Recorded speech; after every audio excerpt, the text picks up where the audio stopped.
We start with a round called If This Is the Answer, What Is the Question? On the board are 6 categories. Ivo, which category would you like? I would like home news, please, Dara.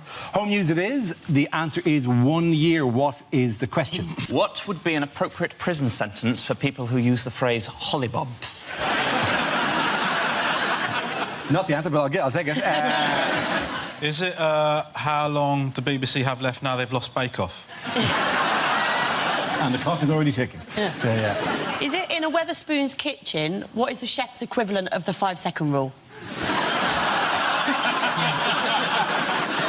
Is it Southern Rail's estimate for a London to Brighton journey?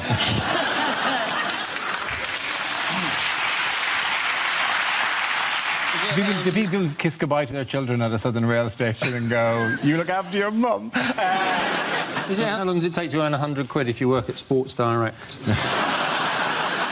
How long does it take a YouTube clip to buffer at my parents' house? Is it... How long would Charles Manson have gotten in prison if he'd been a promising swimmer?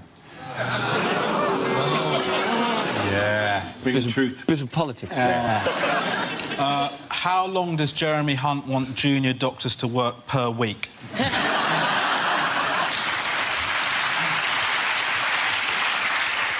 OK, so under Theresa May's education reforms, how much of a carefree childhood will children now be allowed? Is it how long would it take to rewatch all of Dara's TV appearances from the last month?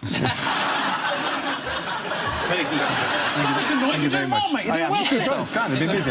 If I make a joke about ISIS in the queue, how long will it take me to get through airport security? OK, is that the correct answer? I think, how long has Jeremy Corbyn been leader of the Labour Party? It is indeed. Thank you very much, Judas. Well done. Yes, the question I was looking for was for how long has Jeremy Corbyn been leader of the Labour Party, and will he stay as leader of the Labour Party? He's not had a very successful year, has he? Really, he moves forward with all the dynamism, energy and impetus of a canal boat. But his followers really believe in him, to the extent that at the party conference they've now told the caterers just to provide loaves and fishes. Jeremy Corbyn has got the look of a man who can survive 6 months on one Kendall mint cake. If it was a computer game, he would be the last character that you would choose. But in terms they understand, what Pokemon is he? I would say he's Lickitung. You know, just sort of, like, quite sluggish. Yeah. I feel he's more Magikarp. A flapping fish, you know, needs a lot of candy to upgrade. I feel like my nightmare has finally come true. It has happened. I am sitting here and I do not understand what you are talking about. And in your nightmare, were you dressed as a member of Mumford & Sons? Or one of the borrowers. Shade at my waistcoat? It's a little rural for you, that particular waistcoat. Have you come into some land? Neither he or his challenger for the party leadership, Owen Smith, would make very good X-Men. Corbyn's superpower would be sitting in a corridor even though there are seats available. And Owen Smith's superpower would be if he walks into a room, no one knows who he is. Because Owen Smith, he looks like God's tried to make the most boring-looking man he can, and halfway through he got bored.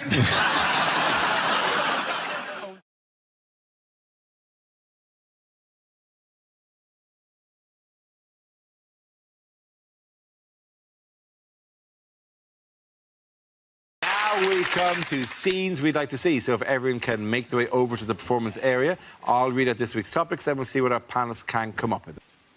OK, here we go. The first subject is rejected exam questions.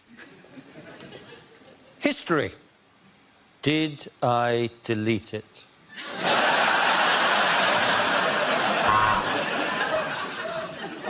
If cycling 10 miles a day uses up 400 calories, explain why Boris Johnson is still a fat bastard. If the sun is 93 million miles away, how can that cost £32 in an Uber?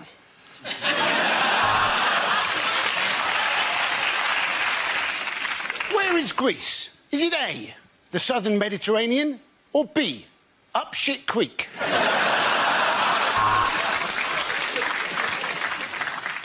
What does the French phrase déjà vu literally translate as?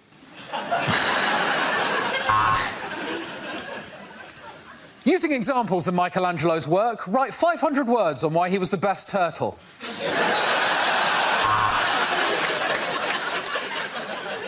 What does the French phrase déjà vu literally translate as?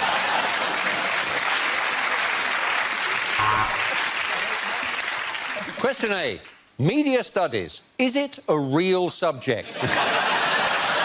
Question B. Is it...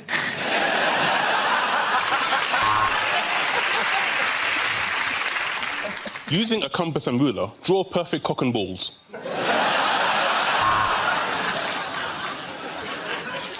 Is this a rhetorical question?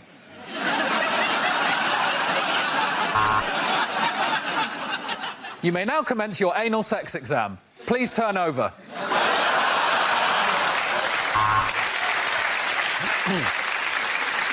Explain how UKIP became a major force in British politics without using the word wanker.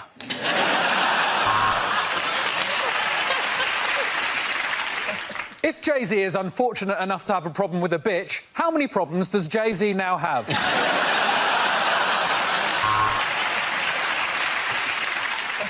Aggravated violence, question 1. Why might you use a bit of rubber hosepipe? No marks.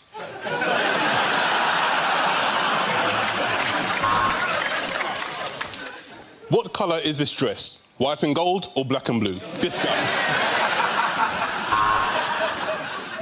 If a train leaves the station at the correct time and arrives at its destination at the correct time, how cool would that be? Chemistry. Me, you. Is there any?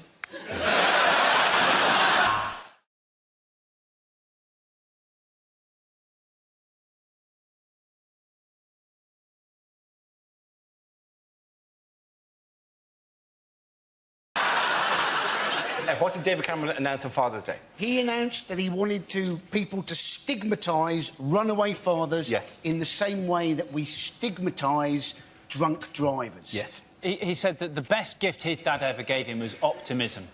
Well, I was a pretty disappointing Christmas. In the household. Was it not optimism? I said Optimus Prime. Transformer Dad. It was the timeliness of it, like on Father's Day. Is this going to be like, is every major, you know, Hallmark card anniversary, is he going to announce another Halloween, my new policy, no tricks, just treats? He did say, though, didn't he? He said, basically, his father getting up early and then coming back very late at night, having done a hard day's work, was basically made a profound impression on him. And you're thinking, if you had a little David Cameron, wouldn't you spend a lot of time outside in the car smoking, waiting for his bedroom light to go off? Who says, like, that the women want them back in the first place? Has anyone even considered that? It's bad enough being in a long-term relationship. I mean, it's miserable. Yeah, honestly, I know what I'm talking about. I have kids. It's awful. And you know, kids just want some peace sometimes, because me and my ex, we were together a long time. We used to argue all the time. And for a long time, I was like, but if I leave him, he might go out there and meet somebody else and actually be happy. And so I stayed out of spite. It was an unfair attack by David Cameron, really. I mean, he just stigmatised the whole group. Just because you father a child out of wedlock, you run away, take no responsibility for that child and never see them, does not mean that you're not Mayor of London. There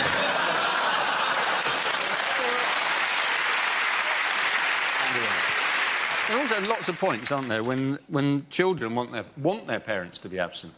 I mean, I love my parents very much, but for me, that was when, as a teenager, they used to take a cat for a walk on a lead. On holidays, we used to take a cat for a walk on a lead, and it wasn't just a lead, it was a 30-foot washing line. And all of it went over Dartmoor, it went everywhere, this cat. And the embarrassing thing was, I got so embarrassed by it that I had to walk, you know, about 100 yards behind my parents. But that meant that you heard the comments of the people coming past them. And that is awful, awful for a teenage boy to be subjected to someone going, you see those people with the cat on the lead? I think they may just have been released back into the community. Didn't your parents have a wheelie bin? They had a wheelie bin. I spent the first 6 years of my life in it. Did you still have washing on the lead? No. 2 birds with 1 stone, that'd be fantastic. Yeah. In fact, put a bird on the lead and the cat could chase it.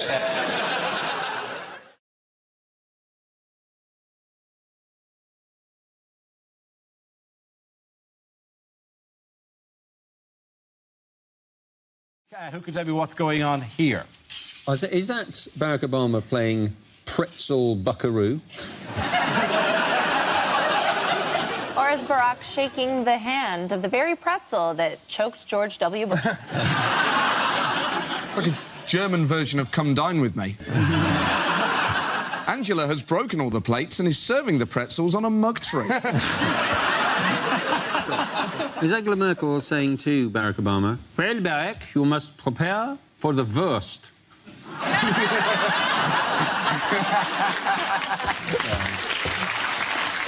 you very much. Lovely. Welcome to 1970s comedy. They also, the FBI x-rayed his sausages and his pretzel before he was allowed to eat them. Presumably, obviously, because a wayward pretzel led to the demise, you know, almost of George Bush, and a wayward sausage almost led to the demise of Bill Clinton. Almost. Everyone looks happy, apart from Angela Merkel's husband, who looks like he's attempting to move the pretzels with his mind. Because he liked the fact the guy didn't just have a brush on his hat, but he jazzed it up with 4 badges as well. It's quite well. That's amazing. When you wear a hat like that, you don't expect there to be 5 other people at the table wearing that hat. Turn up and go, you got to be joking. I made this myself out of stuff I found in the garden. You can't possibly... Oh. The danger of drinking at 11 in the morning at the G7 is that by the time you get to the final communique, it reads, I love you. This is the best G7 I've ever been to. Dear Putin, miss you. Do you reckon they had to do that thing because, like, the others hadn't turned up? Obama had to text David Cameron and said, I'd get on it on the train, mate. Because we are going to be hammered by the time you get here. I'd get a couple of those small gin and tonics if I was you, because Angela is almost sideways already. Hang on, is this the G7 where 5 of the others have yet to arrive? Yeah, but Obama's done it. Obama's just kind of sitting with Mr. and Mrs. Merkel going, where are you? We said 11 o'clock. You're like the man with the squirrel hat. What are you? I'm on my own? What are you doing? Don't leave me here on my own? He's having a nice time. No breakfast is ever made better by Stephen Harper or David Cameron showing up to it. It's not like he's waiting to start the party when Cameron gets there. Oi, oi! From the other side, they all turn and Cameron's like, what is... Here it comes! Strutting down, knocking pretzels out of people's hands. Just fucking hat. I bet Cameron's got 7 nickname T-shirts in the back of his bag. Misdemeanor. Captain Austerity's here. The merchster, put it on, put it on, put it on. You put it on, you put it on the merchster. He's like that, he does bring the party. So who was noticeably absent from the G7? Vladimir Putin. Yeah, and he would bring the party. Check emails again. Maybe in junk folder there is invitation. What's the saddest picture I've ever seen? I think out of shot he's looking at one of those brush hats that he bought for the event. That's why they had beers. That's why they had beers early, so they could go, oh, mate, you missed the best one ever. He was wasted by 3 o'clock. I got off with Merkel. I like to think that...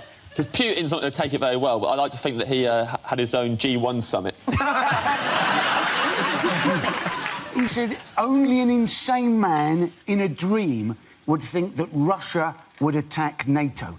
And you wondered, actually, whether he had, in fact, had that dream himself. And he was giving the rest of the world a bit of a heads-up on his current mental state. Yeah, because he's insane. That'd be like, you can't say that about yourself. That'd be like saying, only a total legend to come back from the bar with 8 Jaeger bombs. Oh, David Cameron, you've done it again.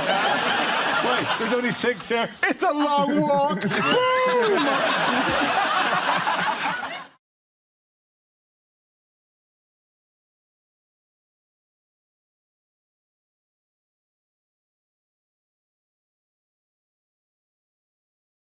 Yes, the question I was looking for was, according to Harriet Harman, what proportion of the top 2 posts in the Labour Party should be allocated to Harriet Harman? Or more generally, women. This is the news. The Deputy Leader of the Labour Party, Harriet Harman, said that either her post or the job of leader should always be occupied by a woman because, in her words, men cannot be left to run things on their own. Her actual words. Listen to that applause. Did you hear that? Bingo wings in the corner. I mean, you know, there is something about representation of women at the high levels of government, but that actual quote does make it seem like every time she left the room, it would turn into a chimp's tea party. And she'd come back in, they go, oh, sorry. It's true, though, isn't it, that women are underrepresented in the top echelons of politics. I know, in Italy, for example, there are lots of women in the top jobs. You can be... Berlusconi will put you in the cabinet in Italy at the age of 19. If you're good enough. So you can see where it's coming from. Harriet Harman's an incredible figure, isn't she? You know that Harriet Harman, when she first came to my attention, she wrote a book about the history of feminism, which she dedicated to her husband. She's mistaking sexism with people hating her. She's always saying stupid things, isn't she? She said she is Radio 2 to Gordon Brown's Radio 4. And you're thinking, well, she's not Radio 2. Radio 2 is the most popular radio station in this country. If she's anything, she's Isle of Wight FM on a Sunday morning at 3 o'clock in January when the transmission mast is broken. Some are watching is there is the guy who does the 3 o'clock in the morning slot. Why am I the shorthand for crap? Wouldn't it be great if he looks exactly like Harriet Harman as well? I know their female politicians always have an element of freakishness, don't they? She's a bit of a freak. Hazel Blears looks like Gianfranco Zola humped an Oompa Loompa. And Margaret Beckett looks like a face trapped in a haunted mirror. As opposed to Alistair Darling, a former winner of Miss Teen USA, and John Prescott. Why are we led by the least among us? They're the only ones who are fool enough to do it. Maybe one of the qualifications to become an MP is you have to be born inside out. That's one of the things. You can quite clearly sustain your organs on the outside. Come on in. The thing about Harriet Harman as well is that she's wonderfully dappy. I don't know if you knew this, but her blog was recently broken into and they said she defected to the Tories. And do you know how they found out? Do you know what her password was? Harriet Harman. They said that if the Lehman Brothers had actually been the Lehman sisters, that the banking crisis wouldn't have been as bad as it was. I think that's utter rubbish. Yeah, I'm sorry. I think if there were girls in charge of the Lehmans, they'd just gone, sod it, should we just spend it on shoes? Come on! Exactly. $1 billion on Jimmy Choo. It is a ridiculous argument, the Lehman Brothers, Lehman sisters. I mean, you could just choose any pun at that stage. But if the Lehman Brothers were the Gaiman Brothers, then the gay men should have done much better. You could say that in tennis. You could go, well, if the Williams sisters were... Oh, that's a bad example. But the thing is, it just comes down to the fact that they're saying women are better with money. That's what she's saying, which is simply not true. No man bought Mamma Mia. There isn't a man that's listened to Duffy. Everywhere you go, I'm back in my No man went, Duffy, please. I love this stuff. It really sings to me. It isn't a man. This is a direct pop at my girlfriend. He spent 30 quid on a doorstop that's a hedgehog. It's great to be able to come on a TV show, though, and have a go at your girlfriend, isn't it? Just don't get in the doorstop! I think if women are genuinely better with money, I think we should put Kerry Katona in charge of Barclays and see what happens. I think we all know what Harriet needs. Our support, because she's right. Bankers are sexist and bankers are laddish, but that isn't the reason that the banks collapsed. It's not like people were going there, what did the derivatives close at? I don't know, I was giving Jason a wedgie. I think if it's got to be a man and a woman that's in charge, let's have Richard and Judy. Judy can recommend a few books while we wait for the bombs to arrive from all the countries that Richard has offended. There is an argument, it has to be said, that a female leader would Labour be more electable under a female leader, and she's right. It would be more electable under. It would be electable under anyone, frankly. If they elected a hat stand or a jar of hummus to run if the Labour Party chose the H1N1 virus to lead it into the next election, it would do better than they will under Gordon Brown.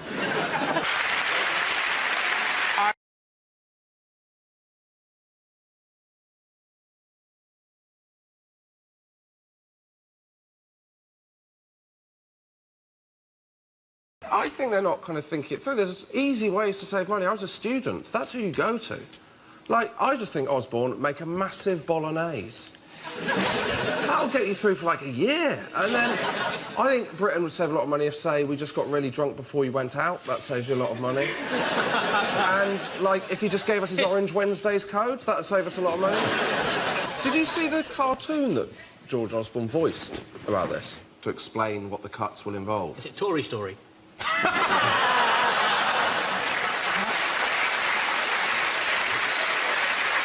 What type of pensioners are being singled out in this? Rich pensioners. Rich pensioners. The worst of all the pensioners. Oh. And how do we know which ones are rich? How do we possibly estimate? Have they got a blue light underneath their trolley? No, Dave's not rich. Dave's pensions what talk like that, yeah? Yeah. It's going to happen one day. In like 50 years, there'll be people going, can I have my pension, yeah, blood, yeah? Besides, like, totally needing some beans and that. So what they need to do, the government, they've got to cut stuff, and they've just got to think out of the box, haven't they? So they could, in fact, cut old age benefits and cut youth unemployment if they did the very logical thing, which is allow old people to burn young people. How is that? They're just not thinking. They're just not thinking. You're right. They're right. They're not thinking. Why did that not come from them? I don't think there's somewhere there's a dry whiteboard with that written and a line gone through it. Where somebody went, I don't know Let the weak die and burn young people. They were like, no, don't rub it off. Just put a line through it. We might come back to it. Let's leave it. We're just going to put a pin in that one, and we might come back to it again. By the way, what did Labour say they would do about these cuts if they win the next election, which takes place before these cuts go away? Edmund said he would keep them exactly the same. There's only one policy he's going to change, he said, and that was immigration policy, and that is basically to prevent his brother from coming back from America.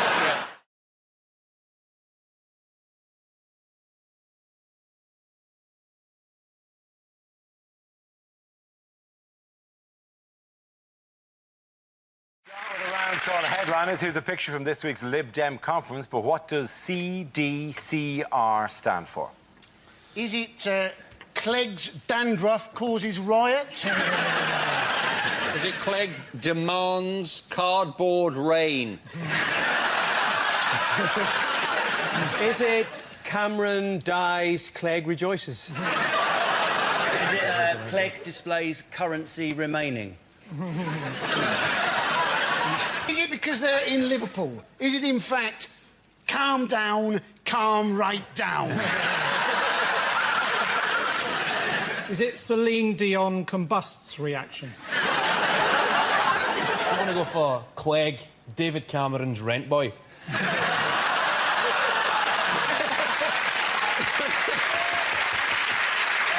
Small amount of skirting around the issue, which Kevin has cut through quite dramatically. Is it Cranberry's definite cystitis remedy? Is it... Why would they use that photograph? I don't understand. How bad was cystitis before that? I don't know, but it must have been pretty bad. I mean... I've got it, Dara. Yeah. Is it conference disco concludes with river dance? No, what is the correct answer?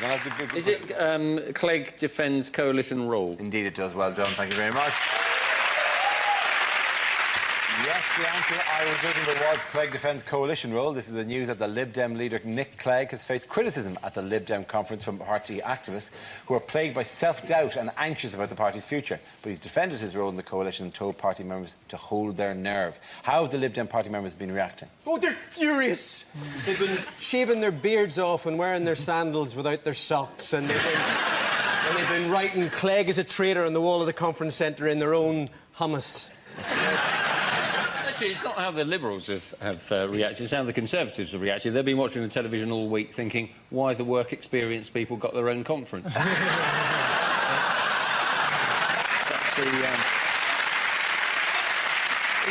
actually going terribly well for the Lib Dems, because Clegg's poll ratings now show that he is more popular with the opposition than with his own side, which makes him the Robert Greene of politics. There's a party activist described him as a mini-me conservative when he went to it. And another party stalwart said, I would trust you with my life, but can I trust you with my party? It's a rather screwed-up sense of priorities, to be honest with you. It's only the Lib Dems at the end of the day, you know? But apparently it's half their support has gone, hasn't it? And they're all saying it's because they've supported these spending cuts. They're basically talking that they're spending, you know, cutting too quickly and will now go into this double-dip recession. And you're thinking, double dip? You know, that is a term that is only ever used by economists and greedy people with nachos.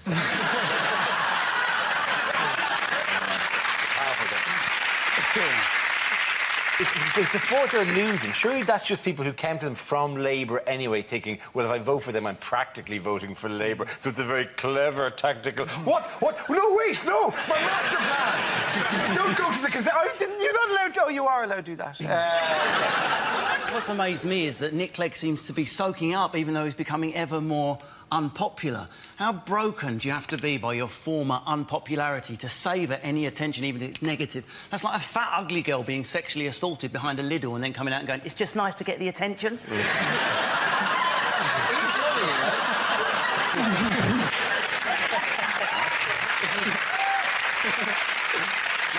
That is the chair Frankie sat in, isn't it? It is.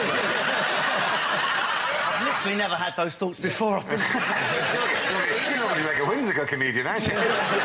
They were saying that Cameron was actually going to turn up at the conference as a sign of, you know, support. And then they realised that might be a bad idea. You know, Cameron turning up at the Liberal Democrat conference is a bit like Leona Lewis showing up at the Mobos with Nick Griffin. It's not really going to cut it. I like the idea of lots of Tories sneaking into the convention and go, well, we're in a coalition now, we might as well take some tuck along and have a day out.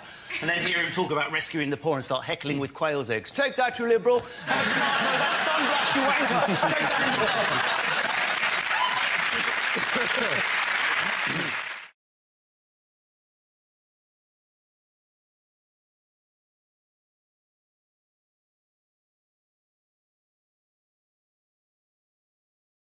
Now we come to our final quickfire round called Scenes We'd Like to See. This is for everyone, so if you could make your way to the performance area, please. I caught ideas for scenarios we'd love to see, and the performers come in with their suggestions. OK, here we go. The first subject is unlikely lines from a thriller. Michael, Peter, David, Vladimir, I think we may have a spy in the organisation. Give me the Pentagon. Then the triangle, and then the square.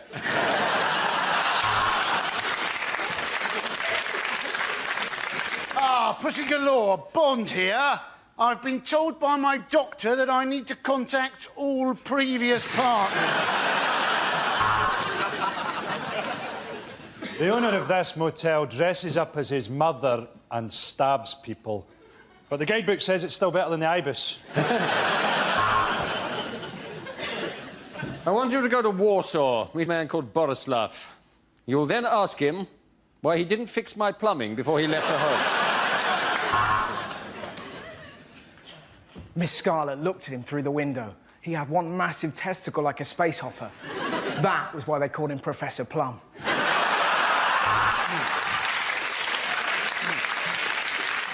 This is no ordinary pen, Bond. Turn it upside down, the woman's clothes drop off and you can see a pinch. Red or green, which do I cut? Come on, they're only peppers. How long is this salad going to take? We need to find the third man. There's no way Amanda Holden will shag just two of us. Here's Simon. The Orient Express has been cancelled. However, there was a murder on the temporary Orient replacement bus. I have amnesia. The tattoos on my body will tell me what happened.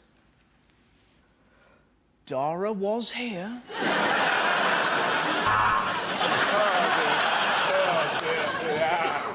I'd been a serial killer for 4 years, but they'd never given me a nickname. Then, you bite one guy in the ass, and suddenly you're the butt muncher. Ah, the butt muncher's got me! The butt muncher's got me!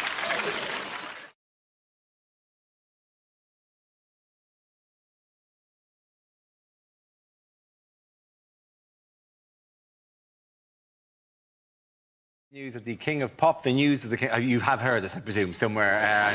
This is the news of the King of Pop, Michael Jackson, is dead. The 50-year-old star died suddenly following a cardiac arrest and was just weeks away from his This Is It tour in London. His death has left millions of fans in mourning. One devastated fan said, "I was at Disneyland when I heard he died. I didn't want to believe it. It was only when Mickey Mouse confirmed it to me that I accepted it." You know how in the future everyone will say, "Oh, do you remember where you were when Michael Jackson died?" Almost everybody will be able to answer, "I was texting a joke about Michael Jackson." Even the doctor that was announcing that he died had a look across his face like, "I've got one." He touched millions of fans. People are going to love this. But you could just, there was a bloke on the radio, I was listening on 5 Live or something, he said, brilliantly, he said, "I'm really glad that he didn't do those 50 nights at the O2 because I think they would have killed him." People reacted to his death very differently, didn't they? I mean, like Jermaine Jackson was on the news saying that he wished that he'd died instead. Do you see that? Yeah. And I reacted differently. I wished that he'd died as well.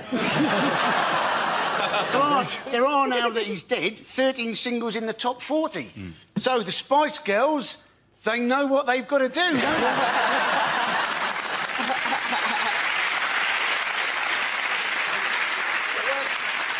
When they found him, they said that he was face down on the floor next to the bed, and they didn't call an ambulance for 50 minutes because they just thought he was looking for the other glove. It can't have been easy, though, for them to actually work out he was ill, can it? Because let's face it, he's been looking pale for 20 years. Yeah, but come on. I genuinely think the symptoms of a massive cardiac arrest are more than... You're looking a bit pale there,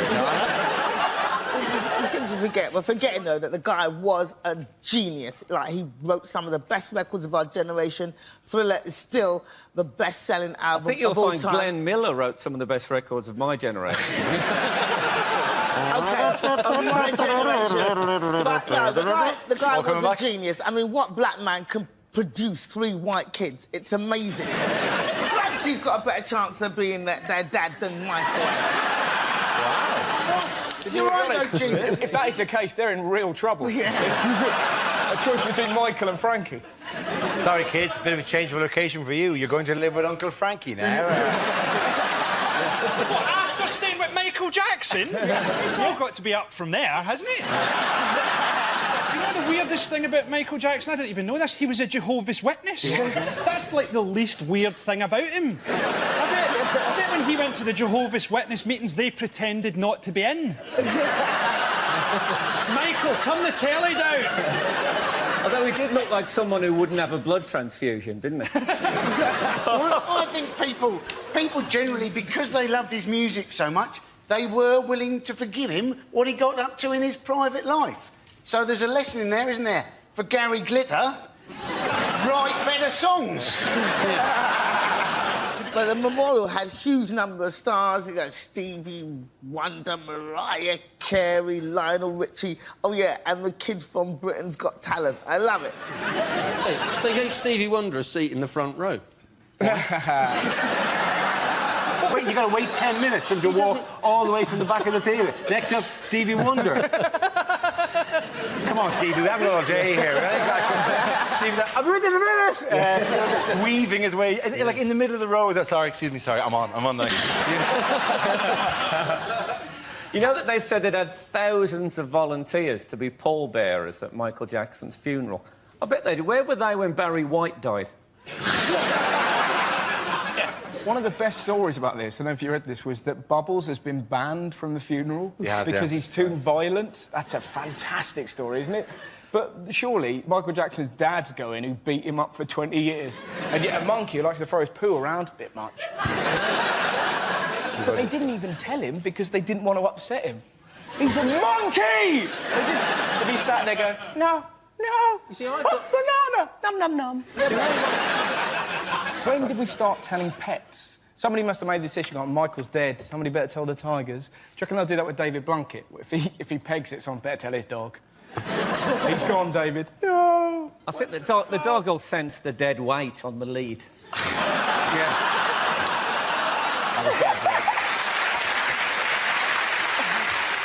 I think he should have left Bubbles to Diana Ross. Because it's great. He left the three kids to Diana Ross and she didn't know. That's a... They're going to turn up and she's going to go, what is it, trick or treat? No, we always wear these. Right? He's left his kids to Diana Ross. She doesn't know. It's like, we should all do it. Let's all put that in our... Like, it's be like Rick rolling.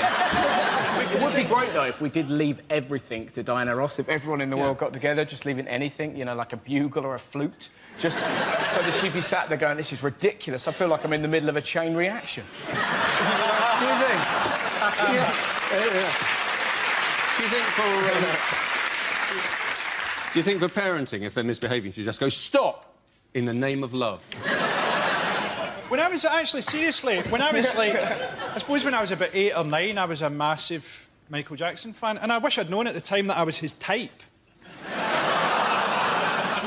You know the conspiracy theory at the minute? There's a conspiracy theory already that Michael Jackson faked his own death. If he faked his death, where could he go in the world that he would blend in? Does Cornwall even have a police force? Isn't it odd that Michael Jackson's dancing deteriorated as he got whiter and whiter?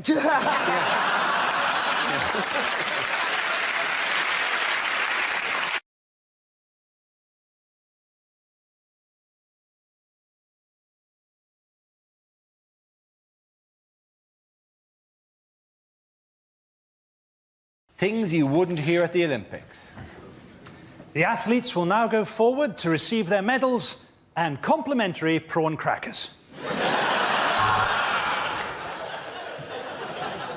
And there is the Chinese coxless 4.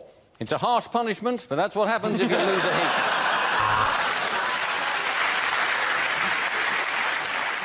And look, there's Paula Radcliffe in a clown outfit holding a sparkler. We can't find a national anthem to Togo. We're going to have to use the Benny Hill theme tune. And that is a personal best. The first time I've managed to crack one off to the weightlifting. Oh, my God, things are really exciting here at the sailing. And there goes the bell. Someone has stolen the bell. Now, over to the Paralympics with Glenn Hoddle. She's past 1, she's past 2. Paula Radcliffe is very ill indeed. He medalled in Sydney, he medalled in Athens, and he's going to medal here unless someone catches him. And coming up, your chance to watch teenagers in leotards without feeling bad.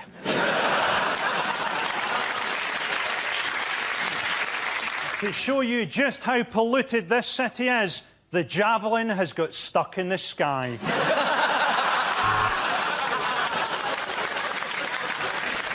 The leading British swimmer has had to pull out of the 400 metres freestyle because he couldn't find £1 for the locker.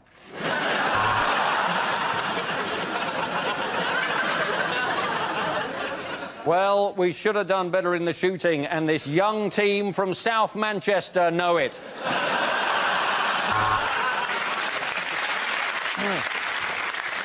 And anyone who thinks that this opening ceremony is amazing has never been to Blackpool on ecstasy.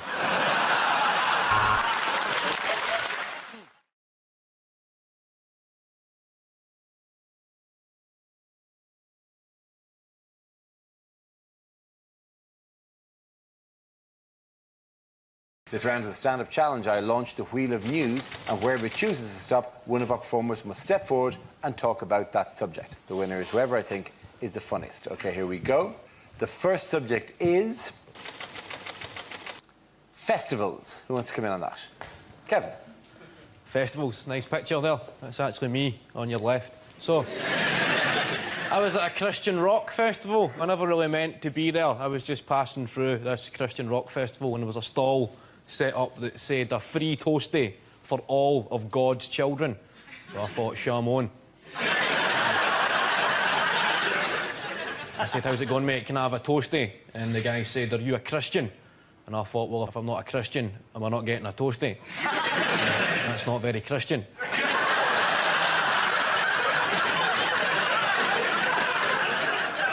And with this, the guy crumbled and stood back to reveal a chalkboard and he said, OK, you can have cheese or cheese and ham. And I thought, oh, just cheese, mate, because I'm a Jew.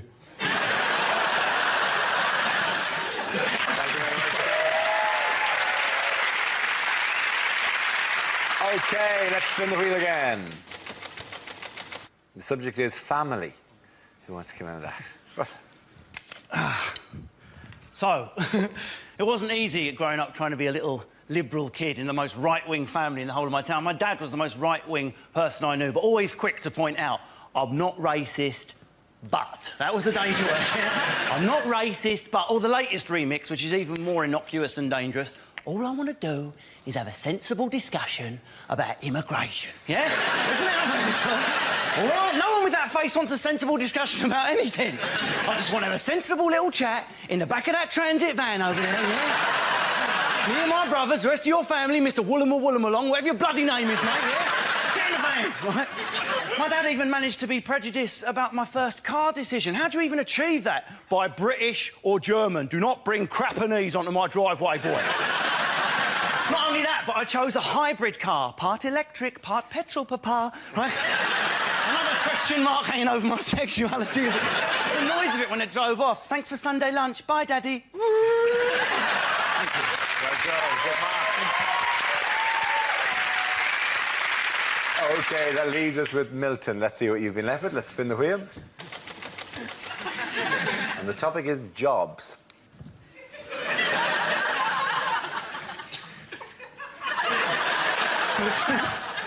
I used to work at a Christian rock festival selling toasties.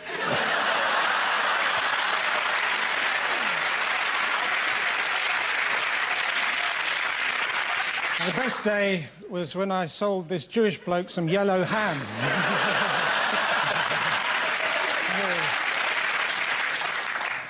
My dad was a dustman. I didn't like him coming to collect us from school, though. Not because I was ashamed he was a dustman, it's just you never knew which day he was going to come.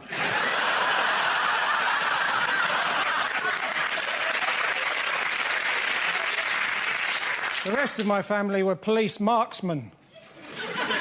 Apart from my grandfather, he was a bank robber. He died quite recently, surrounded by his family.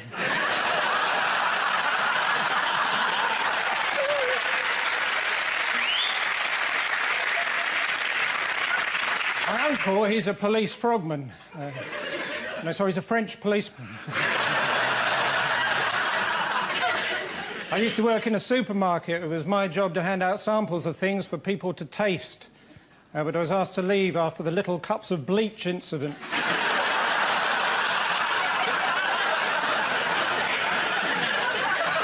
After that, I worked in a pathology lab, but I was asked to leave after one of my reports said cause of death, autopsy.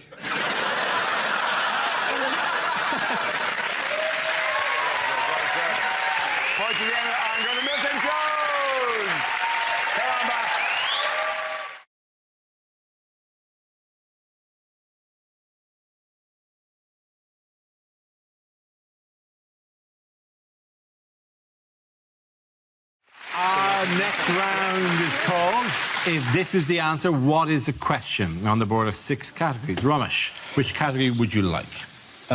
Sport, please.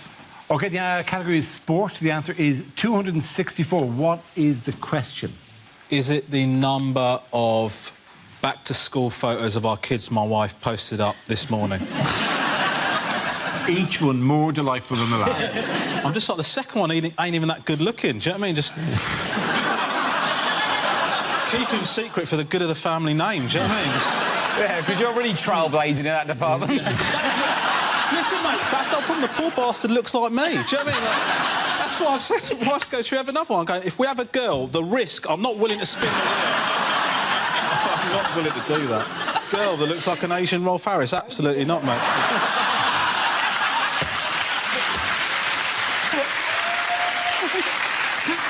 Is it how happy is Romesh out of 1 million?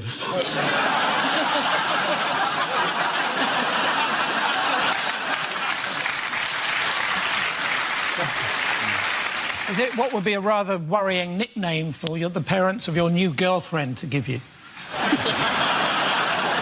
it how many free seats on the train does Jeremy Corbyn count as no free seats? Is it the new retirement age in Greece? Is it how many hours in a junior doctor's working week? Yeah, right, guys, I went there. Is it how many dick pics I get sent every time this show goes out to air? Sorry. Is it the number of voters in the referendum that actually fully understood the ramifications of what they were voting for? Yes. True that, Rob. True that. Is it how many summers must pass before you reach the sell-by date of a pepperami? If each member of Jedward had 132 sweets, how many people in the country remember who Jedward are? Any of the correct answer, please? Across the whole series, how many points am I ahead?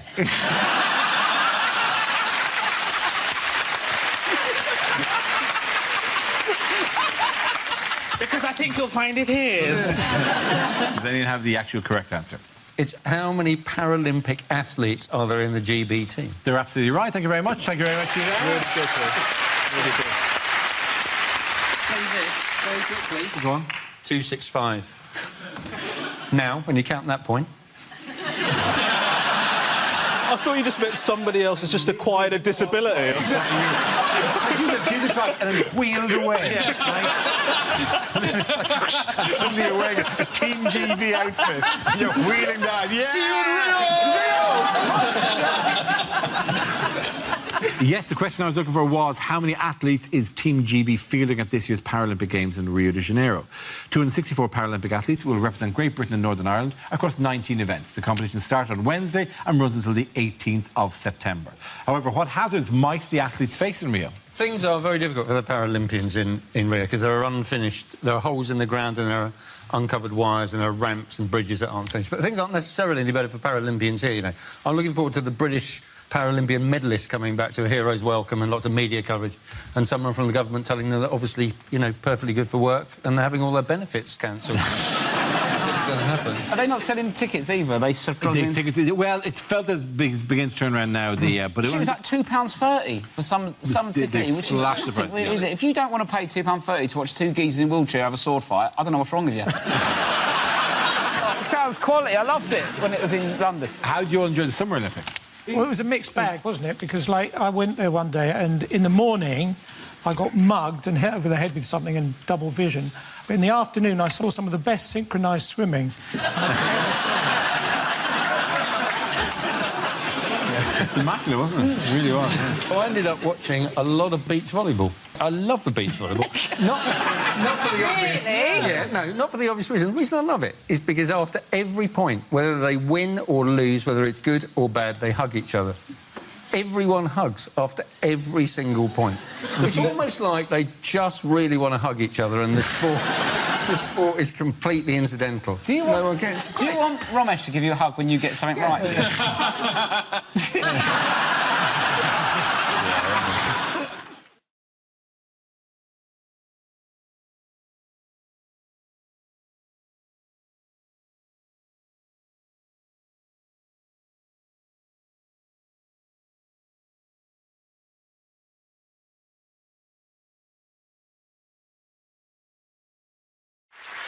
Yes, the question I was looking for is what will the gap between Olympic Games be for the newly announced 2020 host city Tokyo? This is news that Tokyo has beaten rivals Madrid and Istanbul to stage the 2020 Olympics and Paralympics. The last time the city hosted the Olympics was in 1964. France are going to be pissed off, aren't they? Because, like, Japan's got it, Spain didn't get it, and Turkey didn't get it. Now, Spain didn't have any money, Turkey's next to a war zone, and Japan's had some nuclear meltdown, and still Paris can't get the games. Yeah.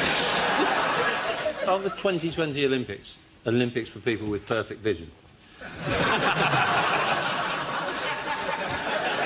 Harsh for the 2020 Paralympics blind events, if you expect that as well. I think the mascot for the 2020 Tokyo Olympics has got to be Godzilla, hasn't it? I mean, it'd be fantastic. They're all doing the sailing, and then suddenly this mascot looms out of the sea. They'll break world records. They'll never have sailed that quickly. They said, didn't they? They said that Fukushima was no problem because it's... how far away is it? It's 100 miles away. So that gives them lots of time to stop the mutant lizard destroying the opening ceremony. I didn't know Boris Johnson was going. Yeah. What are the Japanese government going to do about Fukushima? In my experience, these things tend to sort themselves out. Give it a couple of million years, it'll be fine. This too shall pass. Just about 10 million years. Just hope during the Olympics the rowers don't fall out of their boats, you know, into the radioactive water. Double skulls? Yes, actually. Copters fours. I'm with you. The Fukushima is they're going to build an ice wall to trap the water, because the water's dripping out of them. Is it being solved by the X-Men or something? I'm not saying they're going to build it with their minds. They're actually going to have to take with the machine and stuff. They're going to storm, make ice wall with your breath. What will the ice wall do, then? You did physics. It'll block the bad things from getting into the other place. Obviously, I've made it a little bit more comprehensible. They've actually restarted fishing off Fukushima, haven't they? And so you can now apparently get real fish fingers and a cod drumstick. So, which sports, by the way, are back in the Olympics and look like they weren't going to be in? Whaling. Yeah. You watch, they'll be right back with that. Yeah. Kiss chase. Yeah, kiss chase is in, Hide and seek, they're doing that. Hide and seek was. Somebody actually did propose hide and seek. Iraq could win that. Yeah.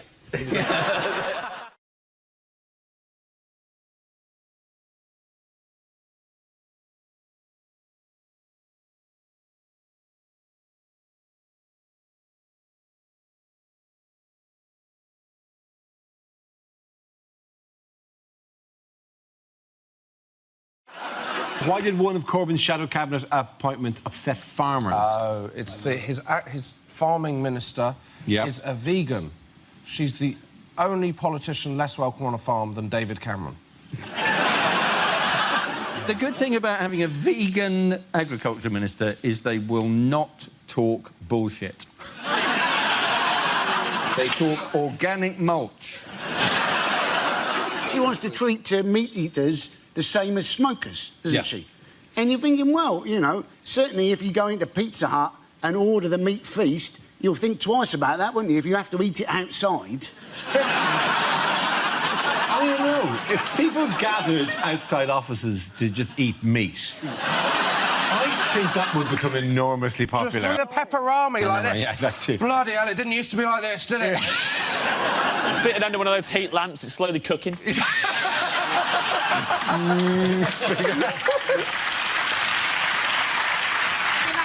You can imagine meat eaters going away to European holidays just to come back to be like, it was amazing, you can still eat meat inside over there. But then the NHS could help with, wean you off with, a meat patch. Or you could just chew an OXO cube if you were getting, pangs. Could you put an OXO tube into an e-cigarette and, vape it? Would that, would that perform the same thing? Oh, beefy. No. Oh, I really need Sorry, that. it just sounded like you were having sex with Ian Botham there.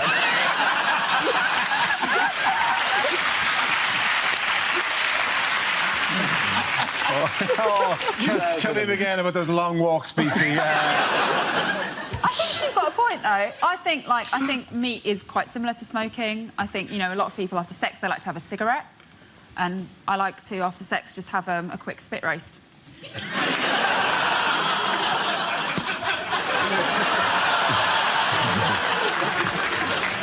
OK, who also had a party conference this week? I believe it was UKIP. It was, of course, UKIP. Yes, they did, actually, yeah. Nigel Farage, big fan of the show. How are you, Nigel? Good to the... The thing about it wasn't they didn't have enough people, did they, at UKIP? They had to slash the ticket prices because nobody was turning up. I mean, they keep on telling us the country is full, but they can't even fill their own conference hall, can they?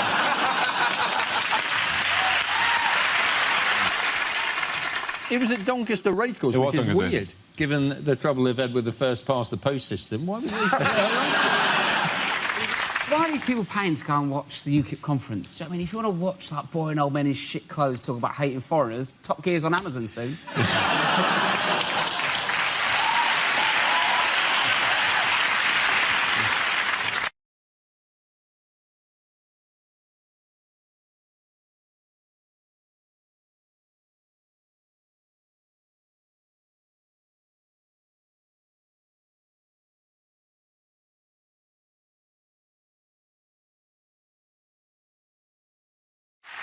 We start with a round call. If this is the answer, what is the question? On the board are 6 categories.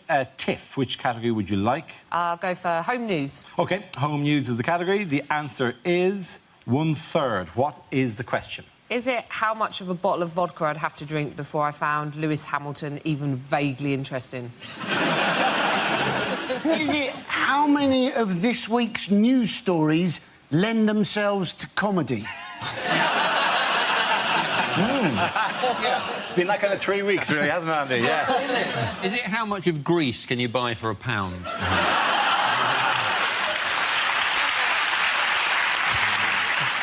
Is it how much of Kim Kardashian is made up of arse? Is it, of all of the children that I taught maths to, which proportion of them genuinely had a future? Is it what emoticon would I use to tell someone that I've wrapped a rubber band around my scrotum?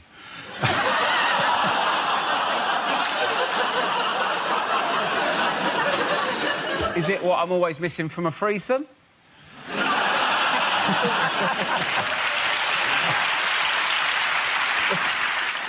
Is it FIFA's target survival rate for stadium workers at the World Cup?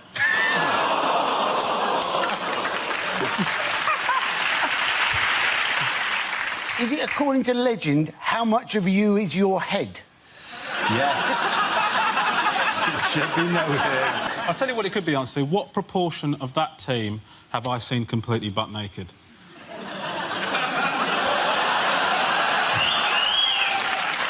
Yeah. Can we... Are there any who've got any answers to a question? I feel like answered asked for 10 minutes. Is it how many of the words spoken by Kanye West are about Kanye West? The way you pronounce Kanye West is incredible. Well, it's like you're asking somebody if they're able to West. Like...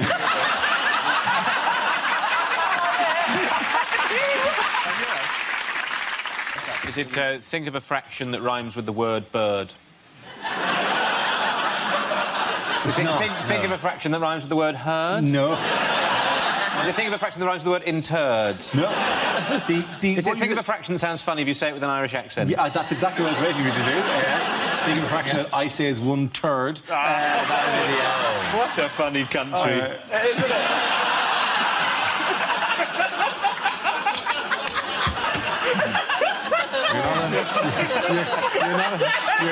You're not on Radio 4 yet.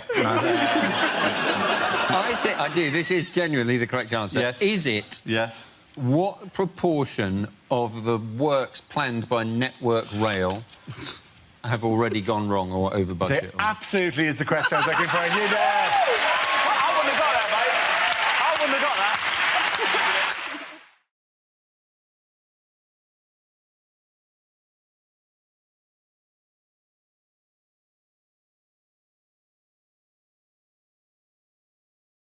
In the wheel. The first subject is exercise. Who wants to come in that? Ed. I ran the London Marathon this year. Thank you. That was an absolutely amazing reception from you guys. Thank you very much. There was an awkward pause. 2 people thought, I better fill that and go, ooh, and the rest of you collectively just went with, well, we could not give a shit. Thank you very much. We saw that on television. Thousands of people did that. Also, it was in April. How about you? Move on with your life. Also, of course you ran the London Marathon. You are a white middle-class man in his early 30s. That's what you do. And you're right, that is the most basic first step on the most basic posh man life ever. I can live my whole life on tracks now if I wanted to. That's how it goes. Marathon, marriage, kid, sleep with the au pair, divorce, Crocs, death. That's it. Did it for charity, because I'm a great guy. And you sort of have to. The charity I did it for was a type 1 diabetes charity. Before you think I'm too good of a human being, we'll let you know that I am type 1 diabetic, so I will see that money eventually. Very much playing the long game with that cash.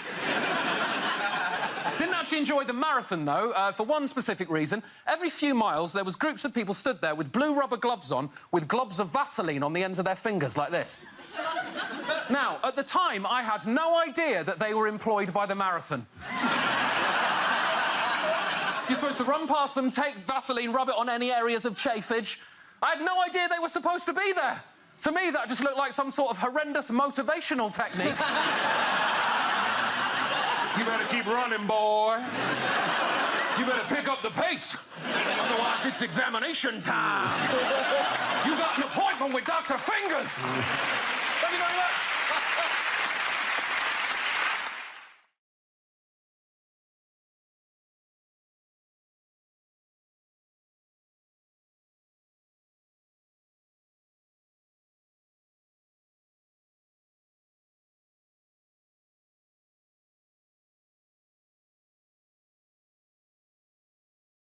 Things you didn't hear at the Olympics. I am the little girl from the opening ceremony. This is my real voice. That gymnast is so supple. If my wife could do that, we'd still be together. Next, the rhythmic gymnastics. You might want to start beating out your own rhythm at home. That English track team is awesome!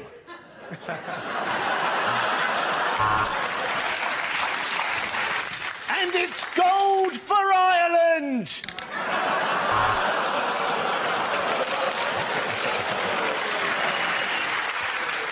Well, that'll be low marks for synchronicity, but high marks for execution. Clean shot to the head, backwards off the board, pool full of blood, magnificent. And it... Go on, go again, man, go again. Do it. And there's fuck all for Ireland! No, I'm not letting you off for the last Ireland joke. You're not getting on again for the rest of the show. You are not doing another one for the rest of the show, all right? You've just been... Oh, let's look at the clock. It's more interesting than the show jumping. The one thing we're all thinking during the Olympics, doesn't Claire Balding look like Eddie Izzard? Nobody can touch this Russian gymnast, except their coach and their uncle. And here comes... Hugh Dennis.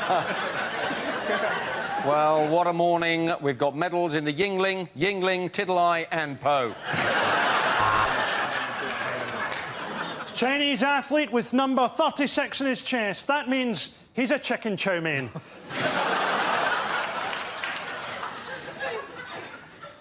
And here...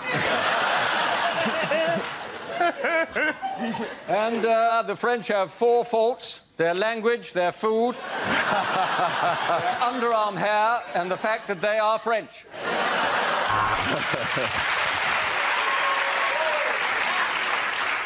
A surprise in the canoeing, where the British athlete has gone missing.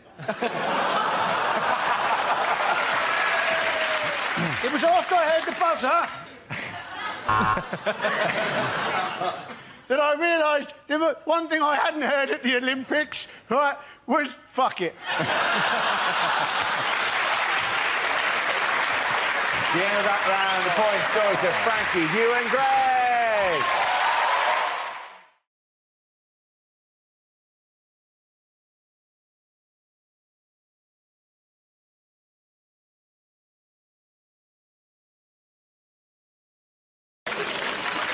OK, the next topic is bad things to say at a wedding.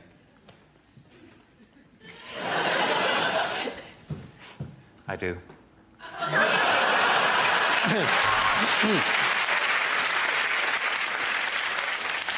Don't worry, the vows are simple. Just repeat after me. Eeny, meeny, macaracka, rare, ride, dominacka, chicka-pocka, lollipopper, rom-pom, push. And we will now sing hymn number 225. My milkshake brings all the boys to the yard. When John went down on one knee, I wish I'd known that he was having a stroke. I'd like to thank Elsie for the flowers. It was her funeral I nicked them from. So your best man's in an absolute state. That's my mum. Now, it's my job to tell some amusing stories about Gavin. So, first of all, for a kick-off, he's a hermaphrodite. My bride always wears white. Isn't that right, Dolly? Bah! Hey, Carol's family have always had their doubts about me. So, first of all, let me explain why I'm naked.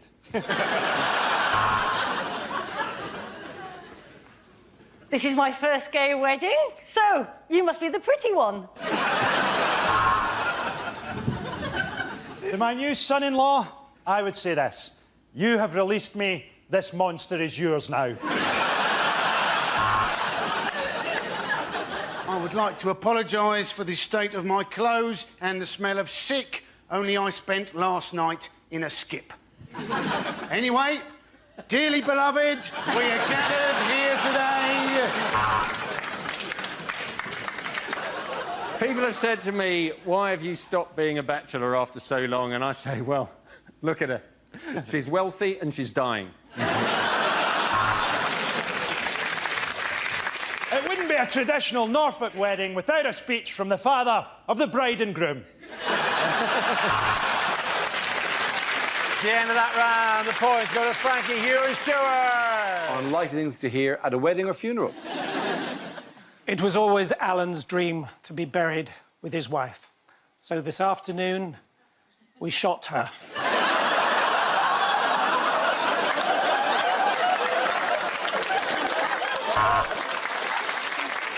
All the tables are named after mine and my wife's favourite films. I know it's quite crowded over there on the Human Centipede, but if you all squeeze in together, you'll be fine.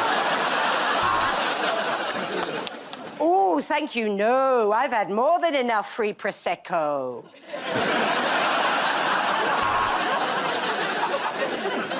Yes, I know it's traditional for the bride to have something blue. I just don't think you should have dug up Grandma. Just because he was morbidly obese doesn't mean he can't be buried with dignity. Gary, get the forklift.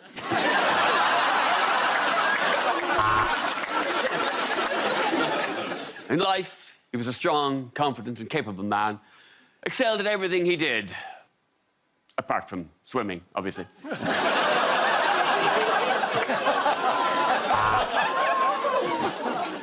At least George died doing what he loved. Heroin. I know it's customary, as father of the bride, to give my daughter away, but I'd like to try something different. 55, 55, 55, 60,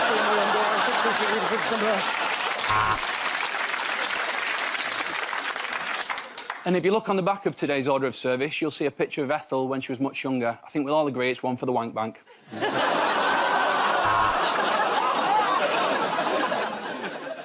Today is not a sad day. It's a celebration because, after all, Trevor was a prick.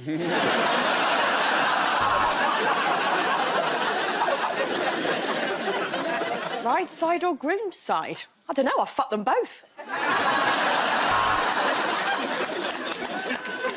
Why she drove into oncoming traffic, we will never know. Perhaps Vera by name?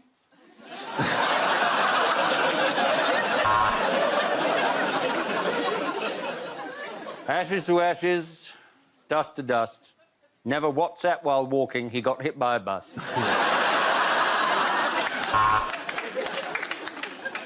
We can't choreographed our own first dance because we are arseholes.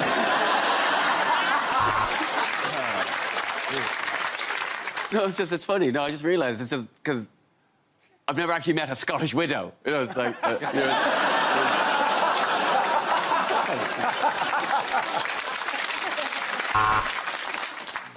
Sadly, today, we all know exactly where Wally is.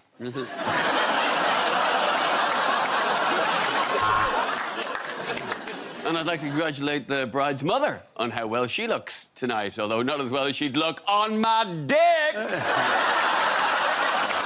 Sorry.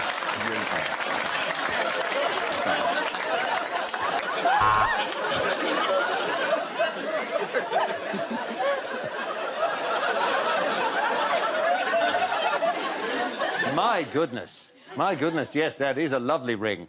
Now, pop your trousers back on.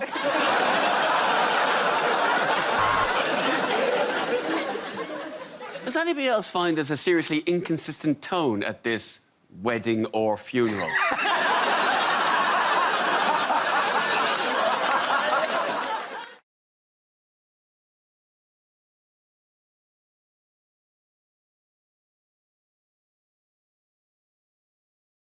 How has Trump himself dealt in fake news this week? It's a false Time magazine cover, isn't it? Yes, he put up fake Time magazine covers in 5 of his clubs. This, which was framed with Donald Trump as a television smash written on it. And then if you go to the barcode, if you scan the barcode, it just sends you directly to a website that allows you to create your own fake Time magazine covers. What is the point? He's actually been on the cover of Real Time magazine. Yes. It's like you mocking yourself up in front of the Mock the Week logo going, I told you I was on the show. Yes. Does it like it, in that photo, he looks like he's absolutely determined to have very pointy orange eyebrows. For a man who gives out about fake news, it is, and this ridiculous thing up, it is kind of offensive, really. It's something I expand upon, actually, quite a lot in an interview I did recently with Women's Health magazine. And I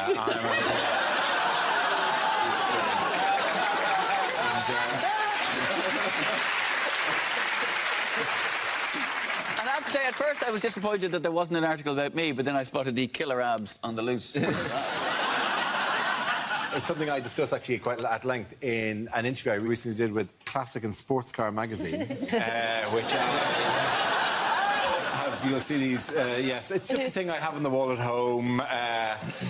How many of these did you do? That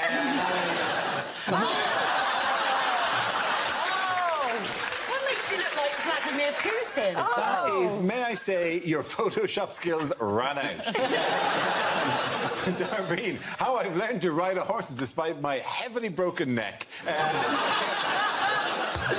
I cannot see to the front, and yet I can still jump the fences. No, put me back on the horse. I wish to ride again.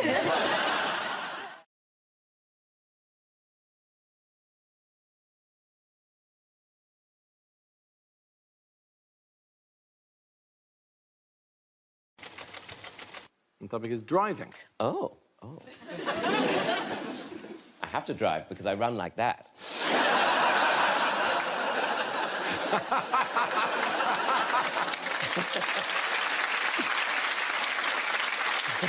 Now, I don't want you guys to think I'm a failure just because I live at home with my mum and dad and I'm 35 years old. Because recently, one of the things I did is I finally passed my driving test. You would not clap if you'd seen me do it. I found the whole process very stressful, and I get quite nervous about it. And people aren't very much help when you feel nervous. Like I'd say, oh, I'm feeling nervous, and they go, oh, don't be nervous. Oh, thanks very much, I hadn't thought of it like that. Where I live, when you first pass your driving test, everyone has to go on this one rite of passage drive to an out-of-town shopping centre which goes by the name of Blue Water. And so I decided I wouldn't go on my own. I thought I'd take someone with me. I'll take my dad with me because I've got a good relationship with my dad, and I thought this would be a great way to end it. And, like, the last thing my dad taught me how to do was how to box. Yeah. When I was being picked on at school. Can you imagine? And he was just standing there going, it's all right, you're just going to punch my hands. Just try punching my hands. I was cowering in the corner going, no, Dad, no, I can't do it. I can't deal with confrontation. It doesn't sound right in my accent. My dad was going, oh, I thought you'd be much better at this. I mean, you've already got the silk dressing gown on and everything.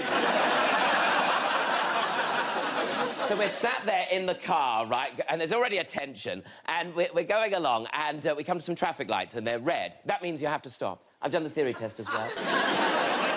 Anyway, the lights went from red to amber to green, and I went to drive off, and what happened is I stalled the engine. And my dad, bless him, he turned to me, and he said, concentrate! Which is such a calming thing to say. Thank you very much, well done, both of you. And right round the applause go to Tessia. So good.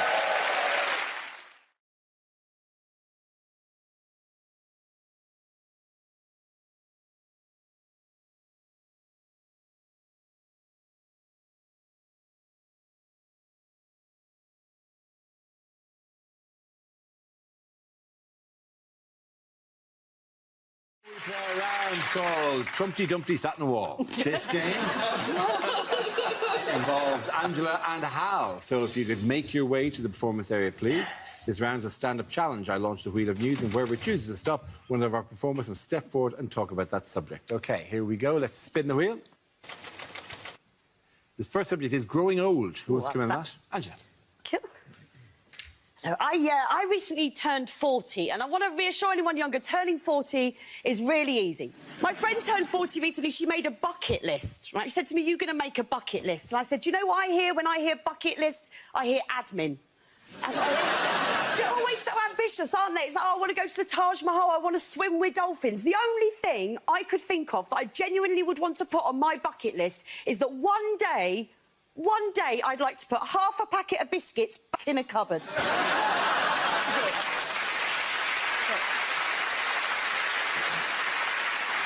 But getting old, growing old in this country looks scary, and it's looking scarier and scarier. You know, by the time I get to old age, there won't be care homes anymore, will there? It'll just be an OAP rescue centre. So be like Battersea Dog Zone.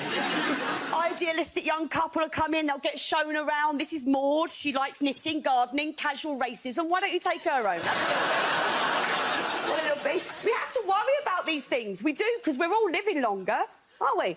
There's so many 100-year-olds in this country now, the Queen's had to get a Moonpig account to keep up. This is my plan for old age. If I get there, right, if I get to my 80s, I am going to spend every single day doing Class A hardcore drugs. Why wouldn't you? Well, you don't have to get up in the morning, do you? Right? You'll never have trouble finding a vein. I'll tell you something, you might not be able to afford to heat your bungalow, but I bet you can afford to heat a teaspoon, then you won't give a shit how cold you are. No-brainer, isn't it? Thank you very much, Angela.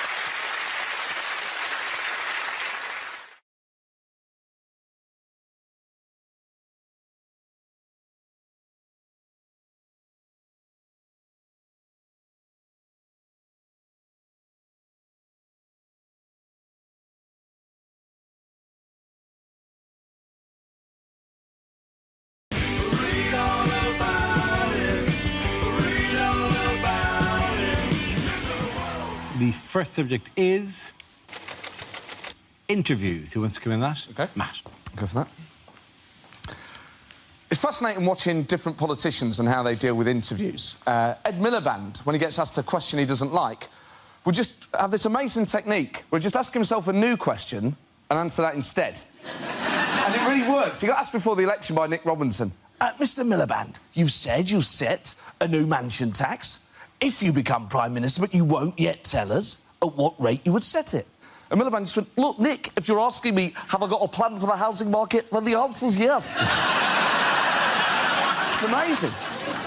Farage is one of the best ones at it, because no matter what you ask him, he'll get a political answer in somewhere. You could say, Nigel, what you had for breakfast, mate? And he'd go, tea, toast and the Telegraph, Great British breakfast. He always manages to get his messages across. Boris Johnson is fascinating because he just loves avoiding questions, and he uses a twin-track approach of flattery and Latin. And this genuinely works. If he was here now, you could say, Boris, come on, just admit it. You want to be Prime Minister. And he'd go, oh, no, let me just say, great to be here amongst such great learned people on this crucible of culture. Reminds me very much of a phrase my father used to use, divitas, divitum, rectum. Well done, Matt. Very good. OK, so James is left. Let's see what he's been left with. Let's spin the wheel.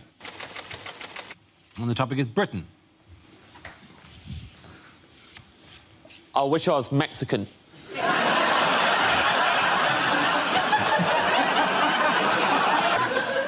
love Mexican food. My favourite place to eat is a Mexican restaurant called Oaxaca. All you need to know about Oaxaca, everyone steals their spoons. So much so that every January, Oaxaca have a spoon amnesty on. You bring back one of the stolen spoons, and then they reward you with 3 tacos. Genius. Not only do they get their spoons back, they also get to watch while the thieves eat tacos, which I imagine have been interfered with beyond belief. Love Mexican food, love Mexican music. Mariachi music, best music in the world.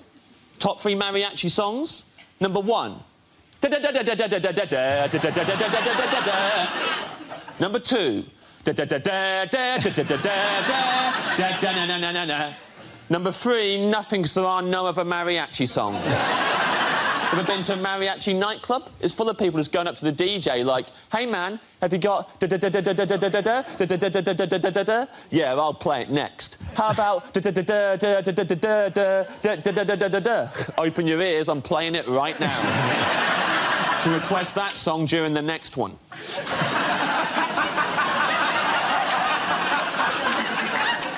Growing up in school, I was the only kid in my whole school who liked mariachi music. It was a nightmare. I couldn't walk down the corridor without some knob knocking my sombrero off my head, stepping on the back of my poncho on the way in a maths class. Once, a kid wrote Chimichanga Bum Boy across my forehead while I was having my post-lunch siesta. He also drew a moustache on my face, but to be fair, that played into my hands. Bravo, very good.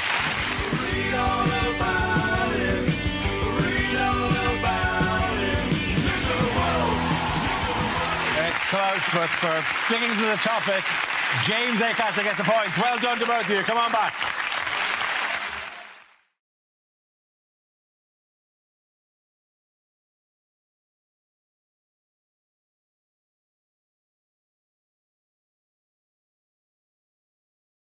I call it ideas for scenarios we'd love to see, and the performers come in with their suggestions.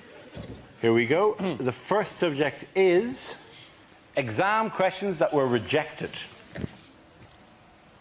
A lot of people say that the exams are too easy.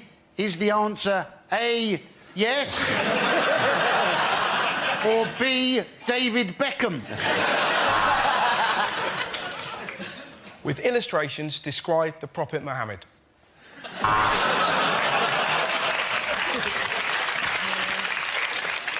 A Virgin train is travelling at 120 miles per hour between London and Manchester. What time will it be cancelled?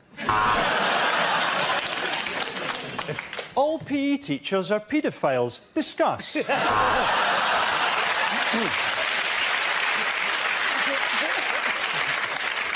If the world is heating up at 2 degrees per decade, what is the point of anything? Spell Mississippi without looking at how we've spelt it in the question.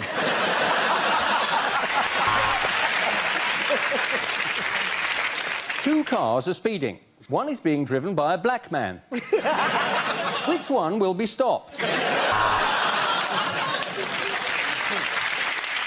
Do you think kids spend too much time with their PlayStation? Answer cross, triangle, circle or square. Tick the box A, B or C to receive the grade A, B or C.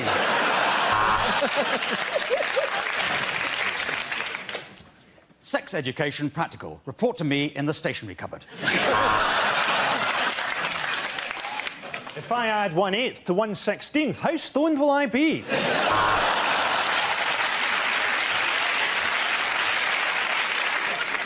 Can you master this phrase? Do you want fries with that? There you go. Let's move on to the next topic. Famous last words.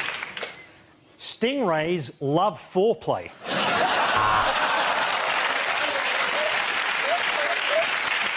Charles? Charles? What are you doing with that pillow?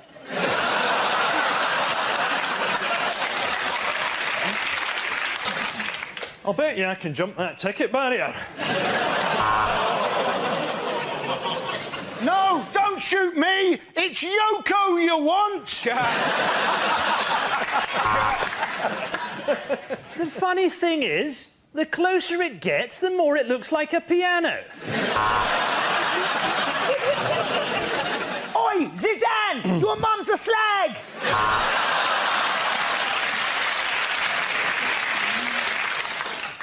He's only got lipstick, Vaseline and jam. What trouble can he cause? Yeah, Jackie, let's go in the open-topped car. Of course it's not a poisonous snake. What would a poisonous snake be doing on a plane? Objective first lines for the new Harry Potter book. Harry thought of his magical adventures very differently now that he'd been diagnosed as a schizophrenic.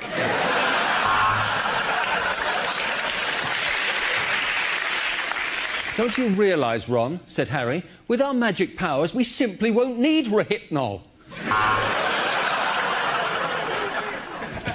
Finishing in the cafeteria, Harry and Ron turned their wands on themselves.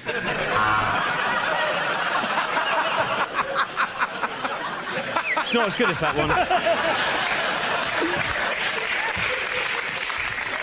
I am Lord Voldemort, and I am an alcoholic. Grease the goat! Grease the goat! Grease the goat! Harry stared at his own spectacles and thought, I can summon a centaur, but I can't fix my astigmatism.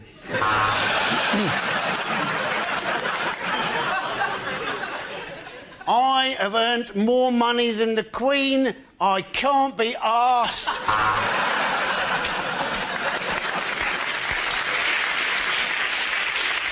I'm sorry, Harry, said Ron.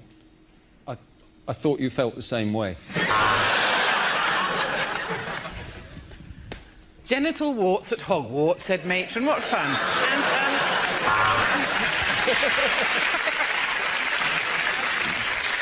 Harry wrapped the elastic round his arm and tapped the crook of his elbow, trying to get a vein up. Come on, you bastard, he said. Something about the spell must have gone wrong, because one of Harry's testicles had turned into a scorpion. It was October, and the beginning of Harry's 5th term at Feltham Young Offenders Institute. Show us where Dumbledore touched you, said the judge. Show us on the doll. The next topic is unhelpful things to say in a crisis. I know, why don't we get the UN involved?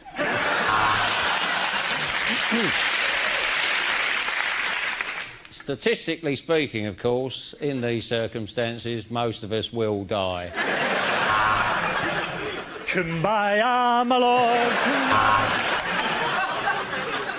I think this 14th century text adequately sums up what I want to say. I know you're a hijacker, but I ordered a vegetarian meal. I know this is probably the wrong time, but I've got an erection.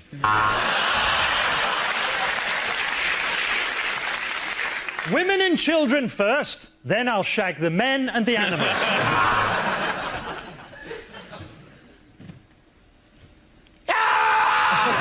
Advise things to say in court. How could she have seen my face? I was wearing a balaclava! So, to summarise, there's no evidence, but he does look a bit rapey. Your Honour, that wig looks really gay. Your Honour, if you like, I've got the number of a really good Brazilian cleaner. If stabbing a man makes me guilty, I'm guilty.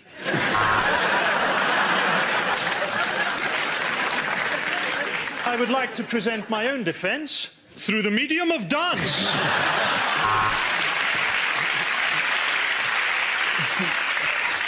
So, if I'm found not guilty, can I keep all the stuff I nicked? And I put it to you, my lad, that child is sexy.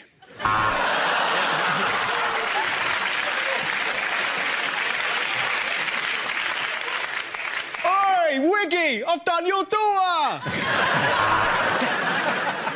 I was performing the Heimlich manoeuvre and it sort of turned into the wheelbarrow position. Will this take long? I'm meeting a boat from Colombia at 9. There is a precedent for this. I refer Your Honour to episode 10 of LA Law. And let me say this. Sentencing you will give me an overwhelming wave of sexual pleasure. Send him down.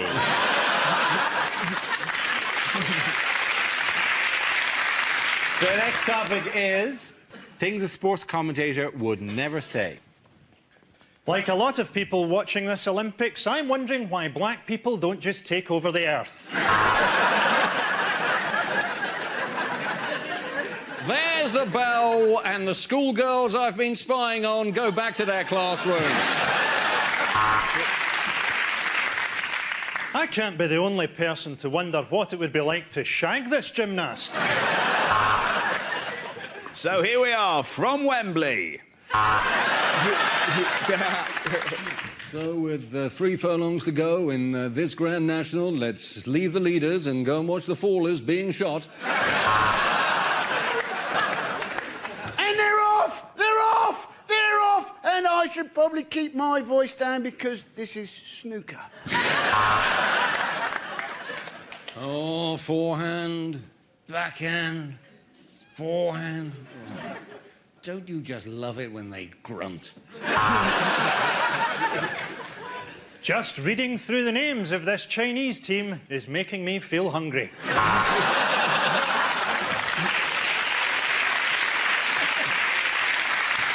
And for those of you who missed them, here are next week's Italian football results. This woman isn't just a world-class curler, she's also a model. Links for that cheap teenage smell of desperation. Because some nights are best forgotten. Rehypnol.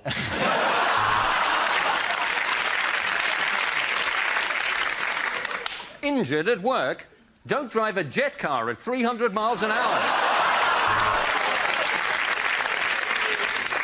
The Islamic Jihad High School, because they blow up so quickly.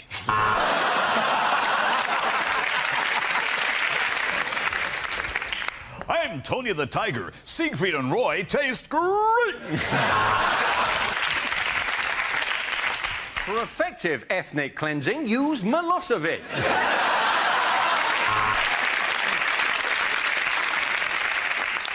The post office. We're always full of absolute freaks. We laundered this half of the money with the mafia and this half with the more violent Chinese triads. L'Oreal!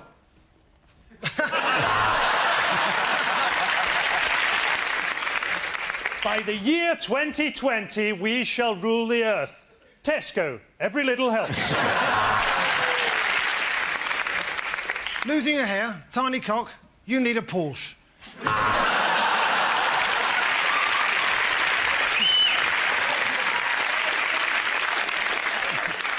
Clear all your debts with one easy payment. Buy a shotgun and blow your head off.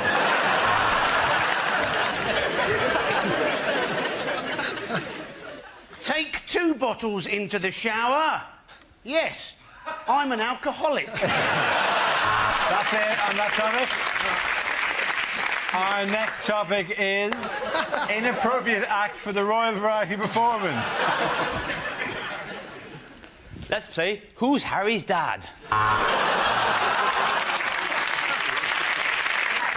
Stephen Hawking unplugged.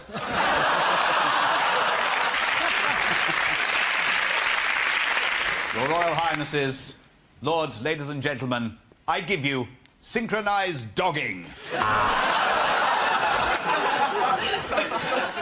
Ladies and gentlemen, the marching band of the Mujahideen!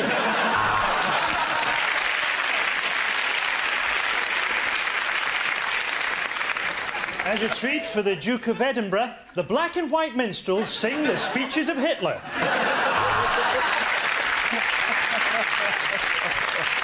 The George Michael motorcycling display team! Lines that you'd never hear in a Bond film.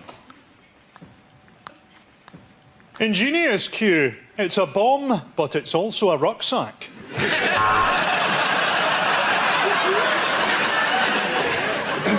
James, what a wonderful present. Chlamydia.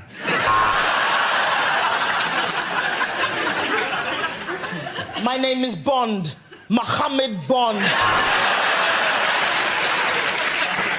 Everything's ready for your mission, Bond. All you need to do is fill in this health and safety risk assessment. Mr. Bond, have you ever kissed a man? You're very good at poker, but let's see how you do on the fruit machines. Here's your new car, Bond. A Ford Focus. I'll have an egg roll, scrambled, not boiled. Let me get this straight. There's an evil tyrant at the top of a mountain, surrounded totally by armed guards. Do you know, I don't fancy it. It's not just a baseball bat, Bond. It's a baseball bat with a nail through it. Oh, James, is it meant to be this soft? They're getting away. We'll get after them in this pedalo. We'd better slow down. There are speed cameras. I hope you're not going to be one of those Russian agents whose name is just a cheap sexual pun, Miss Suck Me Off.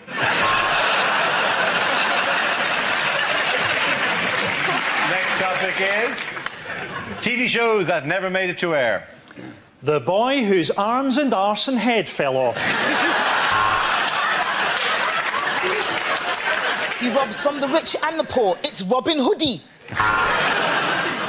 And now the magic of Britain's parks at night as Bill Oddie presents Gay Watch.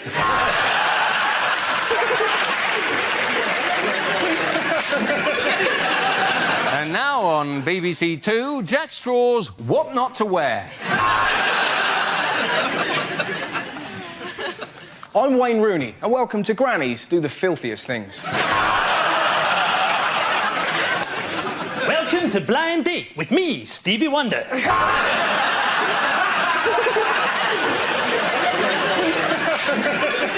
now BBC One, it's the Senile Dementia Show. Where do you think you are?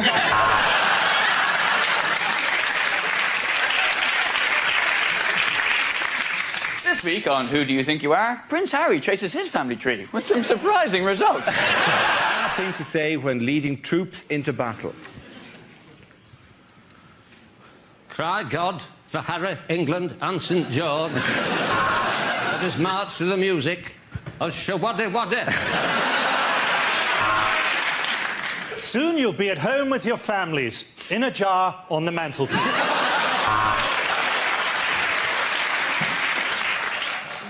Have you been injured at work?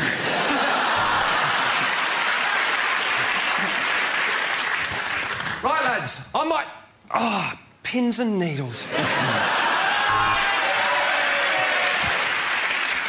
General Churchill will be leading the troops in on this one, isn't that right? Oh, yes.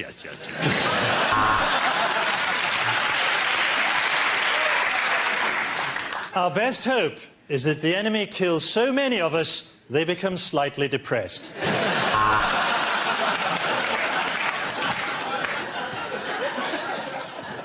Hello, I'm George Bush. This next mission will be led by Michael Moore, seeing as he knows so fucking much. OK, the next topic is unlikely things to hear on Blue Peter. Today we'll show you how to make an ashtray using the shell of a dead tortoise.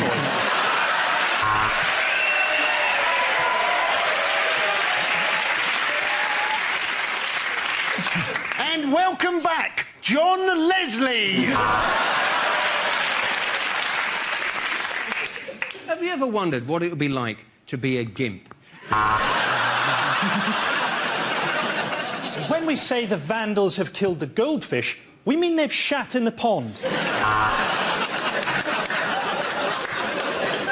And all we'll need to make this is a Bunsen burner, a spoon, some fresh cocaine and a pipe. So in a moment, Connie will be teaching you how to clone your parents' credit cards. With a couple of batteries and a toilet roll holder, you can make a fantastic Mother's Day vibrator.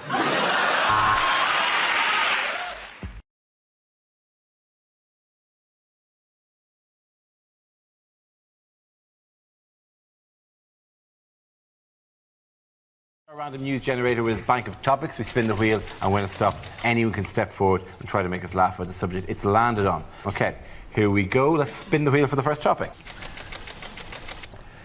OK, the first subject is street protesters. Can I have a volunteer to talk about that? I'll do that, Dara. Nation.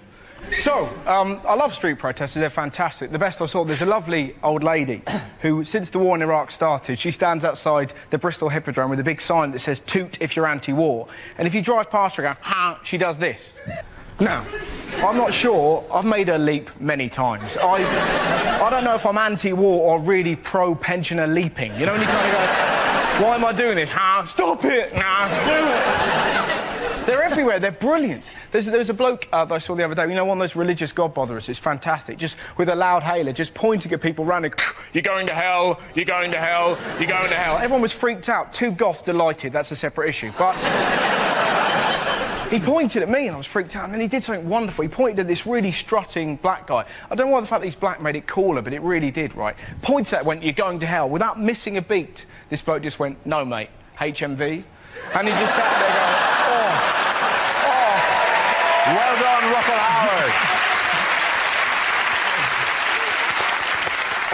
Howard. OK, let's spin the wheel again. The subject is extreme fundamentalism. Ian. You're saying extreme fundamentalism? Yeah, the fundamentalism on a skateboard. If you could do that, that'd be great. Yeah, well, it's basically extreme fundamentalists burning American flags. Where do they get them, by the way? Where do they get them? We don't see it, you know. As soon as they turn the cameras off, someone's there going, "Put it out, for goodness sake. We've only got 2 left. Use the asbestos flag, like I said." I think some Jewish bloke's got a big warehouse in the Middle East, don't you? Yeah. Business is business. Well done, Ian Stone. That leaves it with Frankie and Andy. The next topic is political correctness. Who would like to go? Frankie.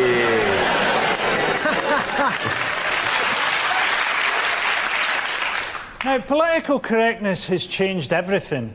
People forget that even political correctness itself used to be called spastic gay talk.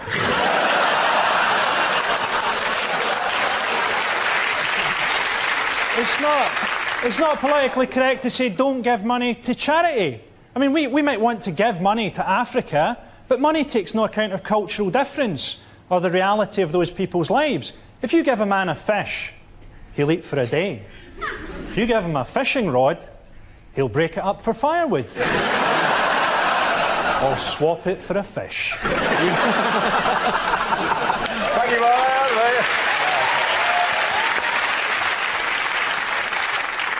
OK, Andy, let's see what you've been left with. It's health. Away you go.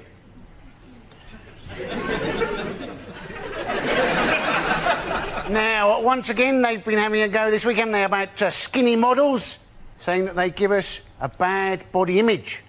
Now, I'm not sure we're quite that insecure, are we? You know, I see a skinny model, I don't think, oh, I better go on a diet. I think, oh, there's a skinny model, I bet they're hungry. I think I'll have a pie. At the end of that round, points for both teams. Give it for both teams.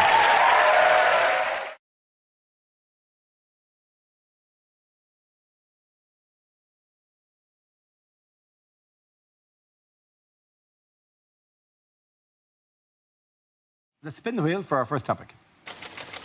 And the topic is exercise. We all know we need to do more exercise. I mean, we've now got the fattest kids in Europe. I'm not going to make fun out of obese children. I've learnt not to do that. They will come down on you like a ton of bricks. I didn't like exercising as a kid. When I was a kid, I was made to go swimming in a pool that had a Veruca pool before you got into it. The Veruca pool. Do you remember the Veruca pool? They actually called it the Veruca pool. You can't encourage children to walk in something that's called a Veruca pool. It's like offering somebody the use of your chlamydia flannel, isn't it? I mean, I try and exercise a bit more now. I've started doing yoga because apparently it increases your flexibility and spirituality. And I've got to be honest, it's pretty good. I'm now so good at the downward-facing dog, I have on occasion caught glimpses of my own third eye. I did a half marathon though a few months ago, which was pretty good. You know, don't be overly impressed, which you're clearly not. But I only finished yesterday, so there's clearly a lot of work to be done. And I did the run for charity, and I know a lot of people are doing things for charity. You can't just exercise now, can you? You've got to do it for a good cause. And I get a lot of those emails. I know we all do. You know, will you sponsor me? Will you sponsor me? I'm like, what are you doing? I'm flip-flopping up Kilimanjaro for diarrhoea. Pogoing across the Arctic for trapped wind. Are you? Don't do that. I mean, the last London Marathon, it cost me an absolute fortune because I sponsored loads of friends, right? I gave one friend 20 quid because he was doing it for cancer research, another friend 20 quid because he was doing it for heart disease, another one 20 quid because he was doing it for diabetes. In the end, it was actually cheaper for me to join Bupa.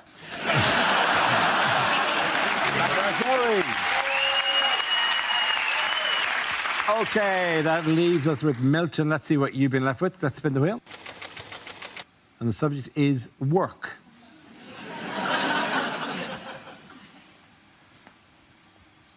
I didn't think I'd get a loan from the bank for my knitting business, but when I turned up actually wearing one of the balaclavas...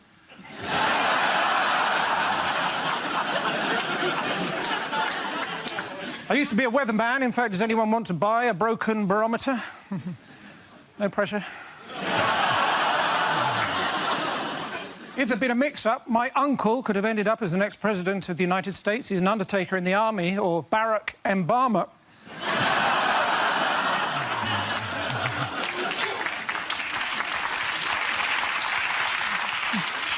Soldiers, of course, very emotionally repressed. Sometimes you see one of them go into the middle of a parade ground and shout, "Attention!"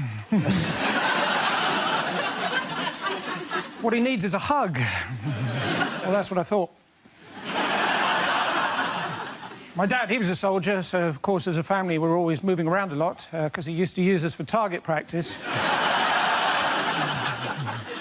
6 hours I had to wait in the other day for the electrician until he opened the cupboard under the stairs and I was able to leap out at him. I remember when I was a policeman, I was asked to seal off an area and I went... "Arr!" That's all right, thank you. Well done. Points there for Mr. Jones. Come on back.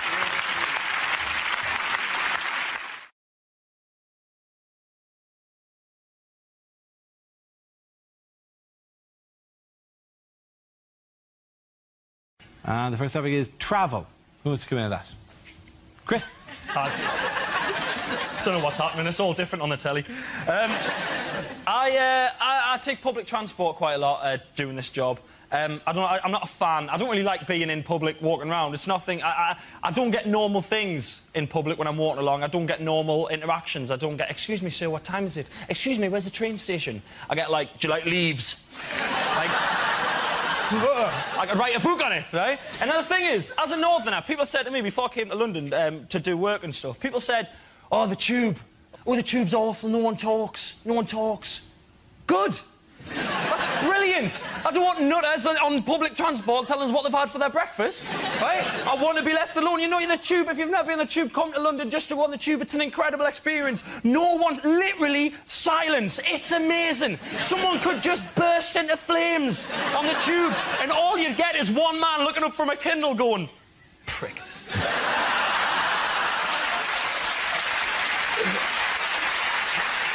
That's all you'd get.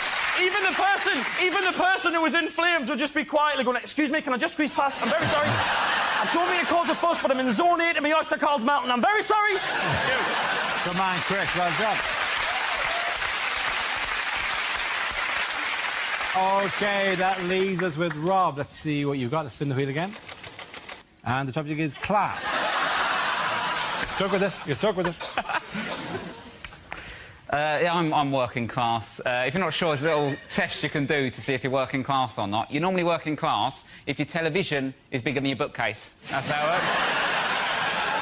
Like, at my mum's house, big 50-inch plasma on the wall, little Billy bookcase from IKEA next to it. DVDs on it normally. That's how it works. The thing is that my girlfriend's very middle class. That's a problem. She used to be upper class, but we're together now.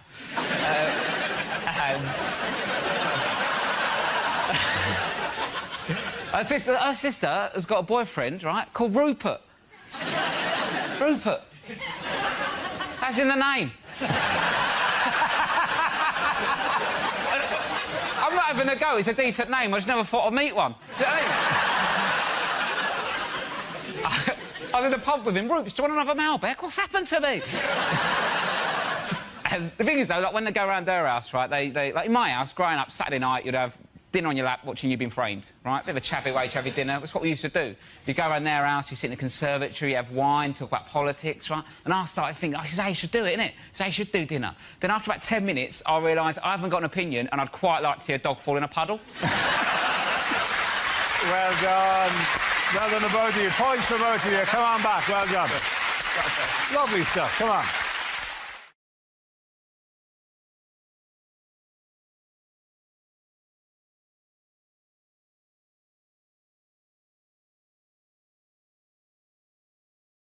OK, here we go. The first topic is unlikely small ads.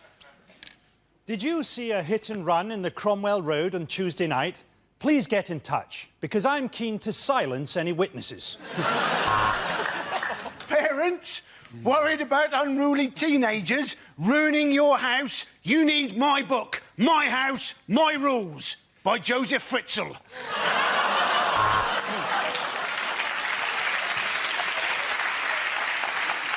Please get in touch.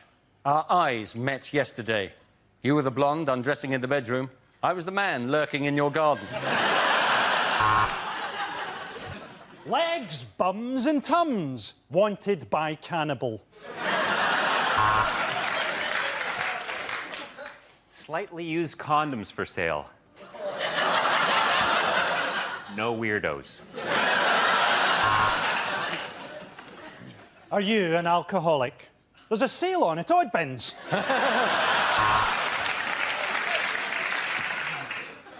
House prices falling, debts rising, feel like you can't quite cope. Pull yourself together! Gardening done. Think I'll put my feet up now. Are you looking for a plumber who'll do a good job at a reasonable price? You've got no chance. Anger management CDs for sale. Don't ring before noon. Are you struggling to get out of the bath? It's pretty much game over for you then.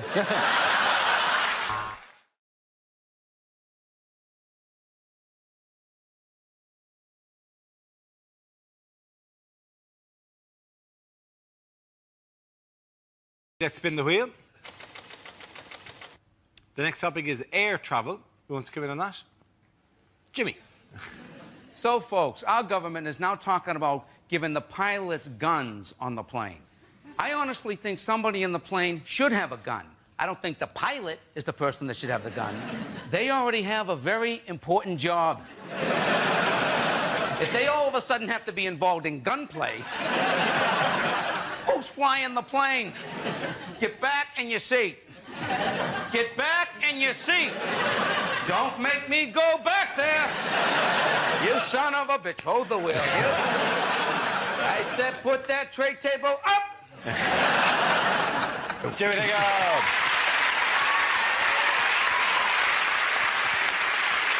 Okay, let's see what we've got left for Frankie. Let's spin the wheel again. And it's drinking. As a teetotal alcoholic, that should be quite good. I drink energy drinks now. It's good that they've finally managed to can anxiety. It's good that there's a drink that gives me the resting heart rate of a serial killer who's just spotted that there's a sale on at B&Q.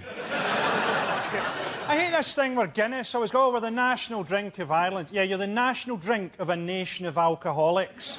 That's like saying that you're Gary Glitter's favourite search engine.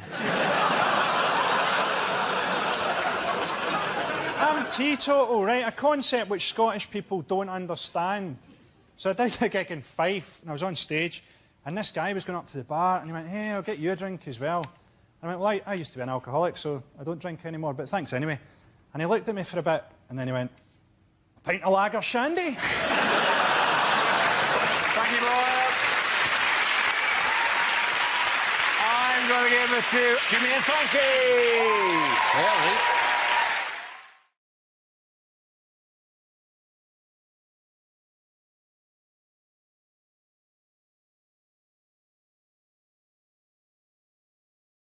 They were holding it in Northern Ireland, weren't they? And I suppose one of the advantages of holding it in Northern Ireland is if they do have any anti-G8 protesters, people in Northern Ireland are just going to laugh at them, aren't they? You know, call that a protest. We'll show you a protest. It's good for the protesters themselves, because I would imagine Northern Ireland is one of the best places to find a cheap second-hand balaclava. I did a tour last year and I was talking about the riots in London, and there was a point where I would go, did you see the riots to the audience? You know, and Northern Ireland, in Derry, they went, riots? My hole. Like a genuine civic pride in how much better their riots were than the riots. One bloke shouted, that was a shopping trip.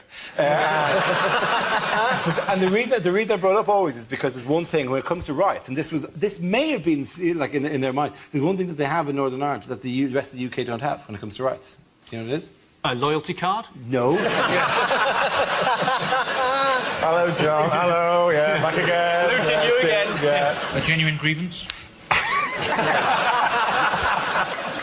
No, a piece of equipment. It's actually the UK's, but they're all stored in Northern Ireland. It's water cannons. It's water cannons. They could make those friendlier by popping a Barocca in. Hang on, if you put a Barocca into a water cannon... You just get friendly foam. It'd be like a disco. Everyone would love it. So it would be orange. It might be a bit antagonistic. Yeah. All of the UK's water cannons are stored in Northern Ireland. The funny thing is, if you ask that in Northern, everyone in Northern Ireland knows that. If you ask, hey, why were there no water cannons at the London riots? Everyone in Northern Ireland knows what. But if you ask in, say, Northampton, why were there no water cannons at the London riots? The genuine first answer was hosepipe ban. As if they didn't use it in case middle-class people pretended to riot to get their... Oh, come on, I'm rioting! Yeah. I'm rioting near the begonias. I'm rioting here.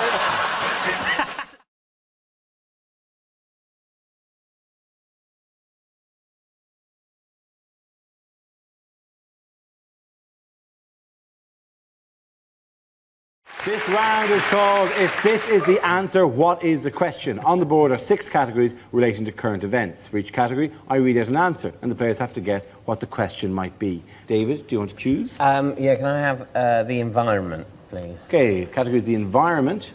The answer is between 19 and 23. What is the question? Is it where the postman puts mail for number 27?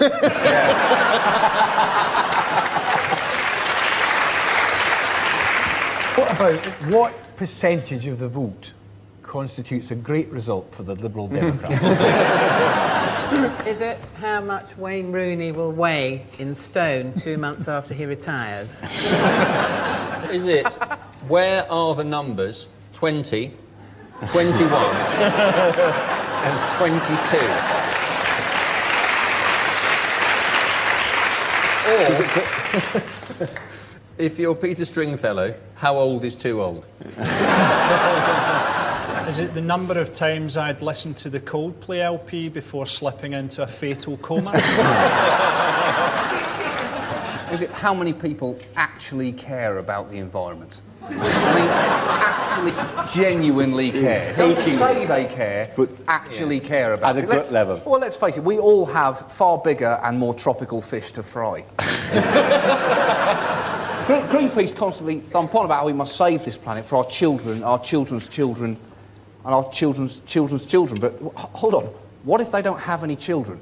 They might not want children. Let's not spend what is quite a lot of money on hypothetical children. Also, I know kids, they like bikes. They like shiny red bikes. I promise you, you show a kid a clean rural stream and a shiny bike, and I'll show you a kid sitting on a bike whilst pissing in a stream. Are they not the future? So, you spray on. Is it the number of English counties likely to be underwater in 100 years' time? It's, yes, indeed. It's very, very close to that. Yes, it's very, very close to that. Jesus Christ! That's terrible! That was less a joke, more an alarming fact. I thought it was something ridiculously awful, but it's going to happen. Oh, well. Night-night, my children's children. You can ride around on the bike in smaller and smaller circles on a vanishing piece of land.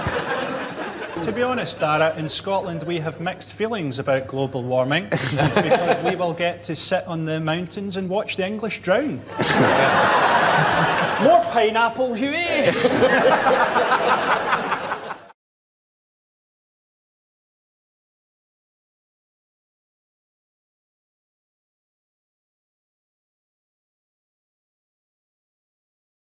OK, here we go. Let's spin the wheel. First subject is sleep. Ebra. Does anyone here sleep with someone who snores? Yes? Well, I envy you, because I lie awake next to someone who snores. My wife snores terribly, and part of what keeps me awake is lying there going, how do you sleep through this? I can't sleep through it, I'm only next to it. The noise is inside your head. And how come you can sleep through that? But the sound of me making a sandwich in our kitchen, that wakes you up. There is no way me making a sandwich makes more noise than you're making right now.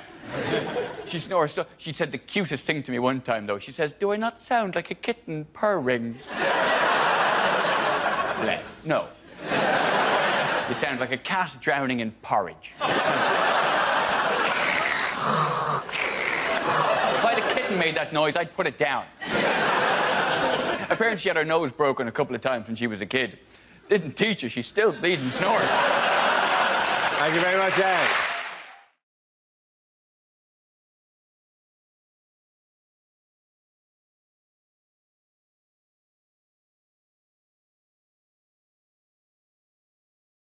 Our next topic is unlikely things to hear on a breakfast show. If the woman I picked up last night is watching, help yourself to cereal, but get out of the flat by the time I get home. And now it's time for Thought for the Day. That was a good one. You're listening to Six Music. Yes, you. Just you. Welcome to Travel Report. We've got a text here from Dave on the M5 who says, ha ha ha, every morning you leave for work, I pop round and shag your wife. So if you're trying to get in via Junction 2, stop it. It's against nature, and the Bible says no.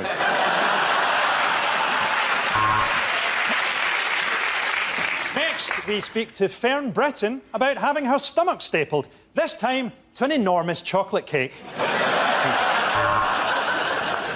In other traffic news, if you're on the M11 headed towards Middlesbrough, I would turn around because it's a shithole. Hello, I'm doing a survey into the effects of replacing milk on your Weetabix with Red Bull!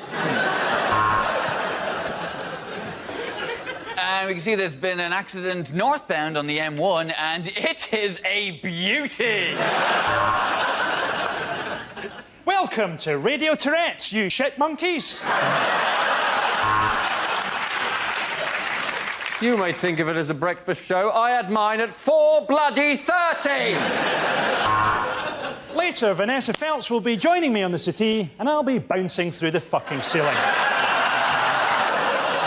at the end of that round, the points go to Frankie, Hugh and Jack.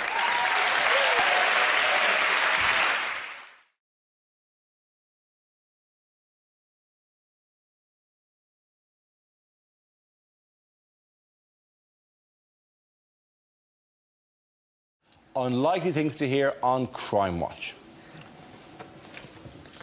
So now we go back to the kidnap of Louis Spence. Police are repeating, if you have any leads, please keep them to yourselves.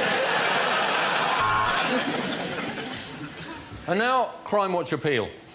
Lend us a tenner. Go on. Don't have nightmares. In fact, don't go to sleep at all in case somebody breaks in and murders you. Police described the man as looking a bit like a penis, a bit like a sausage, and armed with a buzzer.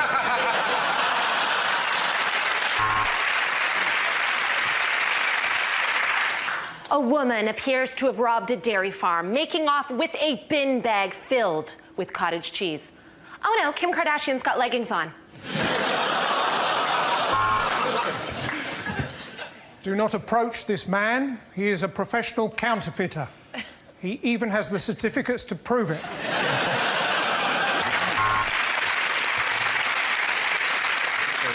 And now a new programme, Spring Crime Watch. This week a badger tracks the bastard who tried to kill it.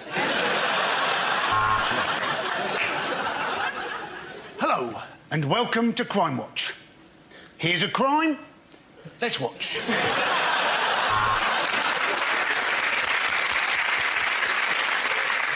Police say do not approach this man.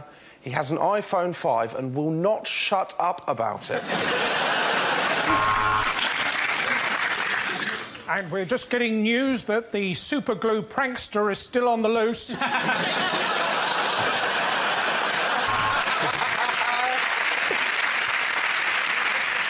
The case was closed in 1974 and police have never reopened it, mainly because they've forgotten the combination. Police have described the man as being about 6 foot tall, curly brown hair, blue shirt, looks a bit gay.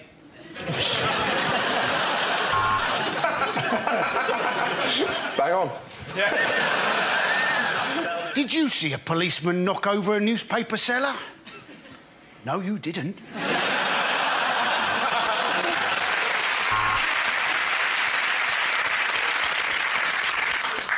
This reconstruction starts with some sad piano music.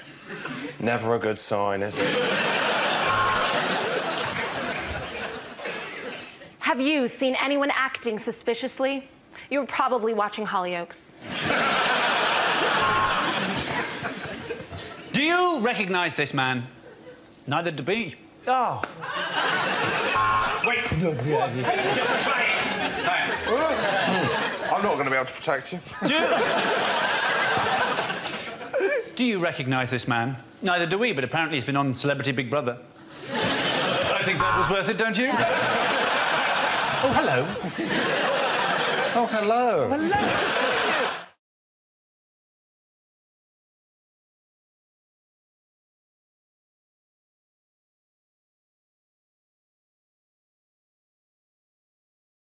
Likely dating profiles. Do you want a man who's comfortable to say the word love? Call me. I'm a Wimbledon umpire.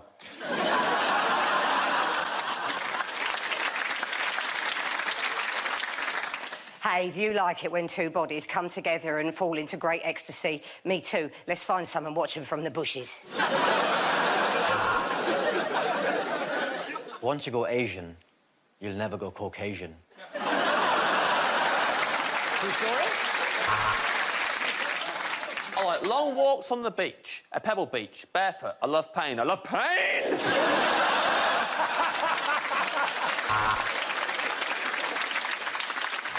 Vegan woman in her 30s seeks vegan man for fun, companionship and joyless dinners out.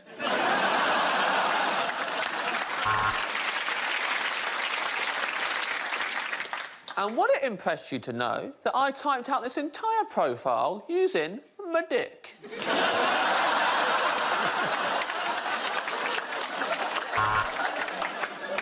Lady, aged 50, never married, loves books, gardening, knitting and long walks. Seeks a gentleman who's very kind and likes similar things. Must be hung like a hoover. Sensible man with Bingley Building Society gold account at 1.85%. Seeks woman with similar interest.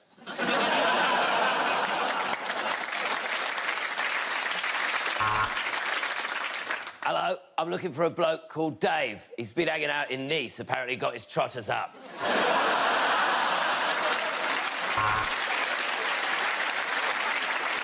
Man in his 40s, owner of Foldy-Uppy Bike. Looking for any woman who's interested in me demonstrating my Foldy-Uppy Bike. Look, it folds up.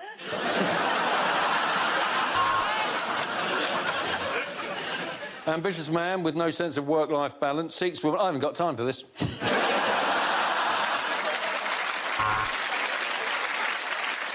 You could say I'm a bit old-fashioned in that I'm a phenomenal bigot.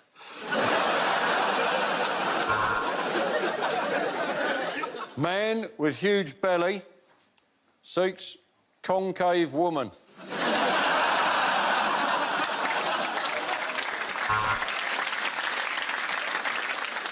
Female, early 60s, high achiever, snappy dressing leader of the Conservative Party, very horny, has the potential to fuck the whole country.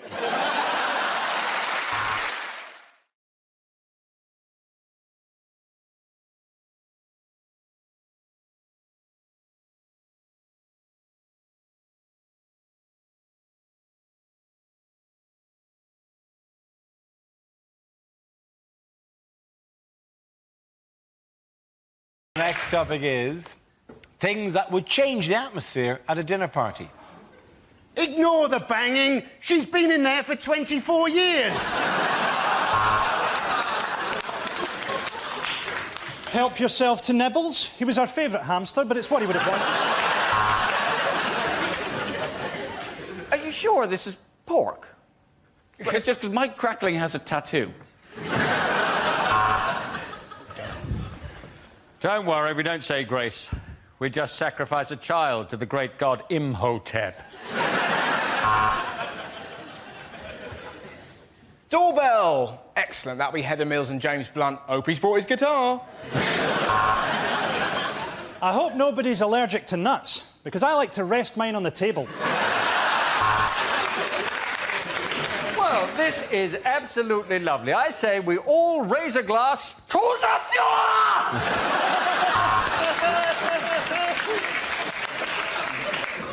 10 of you arrived.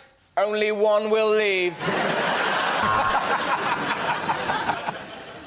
Anyway, long story short, after about 2 hours, you couldn't tell what was poo and what was chocolate.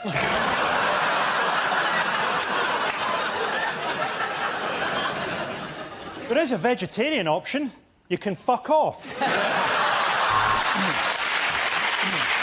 OK, at the end of that round, the points go to Russell, Ed and Andy.